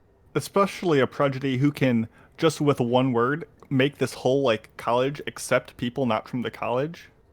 Just like, Right. oh yeah, accept people not from here. One student asked for it, so we can do it. Like that's a prodigy. Ain't no way he's gonna stack up to that. Right, So, exactly. So, the but only yeah, other thing I had to say was I thought the music, the sound of the show was pretty underwhelming overall. mhm. That's where the polishing was the weakest, but just for my sake of time, that's all the comments I had. Yeah, no, I'm with you. I think I don't even remember what the OPED or sounds in the show sound like, personally. But I do like I think the art was solid though. Like art animation art wise, solid. I think nothing was really too like, whoa, that looks really off at all. So yeah, it was solid animation, solid artwork, sound design, nothing special. Um, yeah, I thought the character designs were pretty nice, and yeah, art was fine. I don't remember any of the music in the show, and I haven't watched it since I finished it, since it finished airing. I haven't watched it, Right. but I still remember the OP, and there are parts of it that I liked a lot. But yeah, I don't really have anything else to say. Yeah, me neither because the story is very it's a tournament arc. We had a fashion tournament arc essentially. But yeah, I'm down to score if you guys are down to score. Yeah, let's do it. Word, yeah. So, what I in in conclusion here, like I think this anime did a really good job of presenting shonen in a very non-traditional shonen packaging. It did a really good job balancing like what I would consider two main characters and their separate journeys. I think it's difficult to balance two characters while also intertwining them so constantly throughout a show. And given they only had 12 episodes to do it, I think it was yes, we just suspended our disbelief sometimes, but it was as organic I think as they could have made it while also fitting so many side characters that also had important shit to say and do. And yeah, it's a shonen that gave me my shoujo vibes that I really like. And I again Paradise Kiss from back in the day. I love the fashion stuff, so this gave me like hints of that again, which is refreshing to me. it's a concept that is refreshing. Not many properties in anime will touch on fashion like to this extent. So I'm gonna give it 3.5 smiles on the runway. Yeah, I just good old boring smiles. 3.5 smiles on the runway. Because the story was, I think the story was executed well. The characters were good. Art was fine. Music was whatever. It's just not something that blew like. And the plot twists were very welcome. Not one, but two. Really unexpected things happened. So, but overall, the package is nothing out of the ordinary. So I can't pretend it's like a masterpiece of a show. So, 3.5 is my score for Smile Down the Runway. I can go next. And I'll be brief. There's lots of parts about the show that were just kind of meh. Nothing was offensive, but a lot of it was just kind of meh. But at the end of the day, I was overall impressed with. This is a very new studio, a new director. I think Studio Zola. Like, I had low expectations, and it looked really solid for the most part. And for the most part, the show was solid. It was just a tight, compact piece of work that was just easy to take in, and despite all my complaints, I thought it was decent enough. So I'm going to give it, I'll be generous, I'll give it a 3 out of 5 because they left 2 marking pins in the finished product. No, I thought this show was all right. There are definitely parts of it that I feel like they could have done better or expanded on to make it a little bit more engaging. But overall, I really like Ikuto a lot. There it is. It took me a second to say his name. Chiyuki, I feel like they could have done a little bit more with her story to make me care more about her struggles and what she's going through. I don't know. I feel like there are definitely things that could have been improved upon, and I liked the final fashion show a lot. Like, it subverted my expectations for what was going to happen, which is really important. I think that's interesting, and I like that, like Enzo said, it's a different kind of shonen, and I really like when they branch out and try different kinds of shonen that aren't just your battle, or, like your fighting kind of shows. I do wish that, and I know that I shouldn't expect this from a shonen anime, but I do wish it could have touched a little bit more on challenging the standards of beauty. If you want one that does, Princess Jellyfish. Princess Jellyfish does challenge the standards, like your typical standards of beauty, and goes through fashion shows with different kinds of body types and different kinds of people from all different walks of life. So definitely check out Princess Jellyfish. If that's something that you would like. But for Smile Down the Runway, it was all right. I think I would definitely watch more if they continue the anime. I don't know if it was enough for me to check out the manga, but if they bring back the anime to continue it, I definitely will check it out. So I will give it. I'm trying to think of a funny thing to call it. While you stall for time, I'll just say I feel like Chiyuki's like impact on the fashion industry can't really happen yet because she's still just trying to get a foot in. Mm-hmm. But maybe once it develops, she'll be like, oh, now I have a spot. I can start influencing the world. I can start, making those claims. So I'm with you. Season 2, I will definitely watch it. I'll give it 3.5 clown pants out of 5. There you go. So our listeners gave it an average of 4. And it seemed like everyone had some pretty positive comments on it, which you can find in our show notes. And that's all we have. Sorry, we went way over time. But thank you for joining us, and thank you for your patience with me with probably sound issues. Hey, I'm trying. Mandy, good job today, man. Real. Good job. And thank you for your patience with me, Enzo, who gave you a long list of shows to watch. Yeah, I gave you Gintama. Yeah.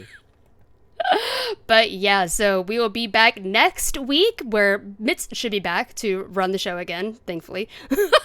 But you can also, again, go to aaapodcast.com/join to join us. Help us get higher up on iTunes so we can bring you more content. And we have an after parties coming up, so if you're watching live, stick around. If not, we'll see you next week. Guys, should we end with chanting Mitz is bald because he's not going to hear it anyway? Go ahead. Mitz is bald. Yeah, we'll definitely join Mitz is bald. Mitz is bald. Mitz is bald. Mitz is bald. We're reviewing Azoka next week, everyone. Get hype. Thank you for sticking around. Bye, guys. Love you. Bye.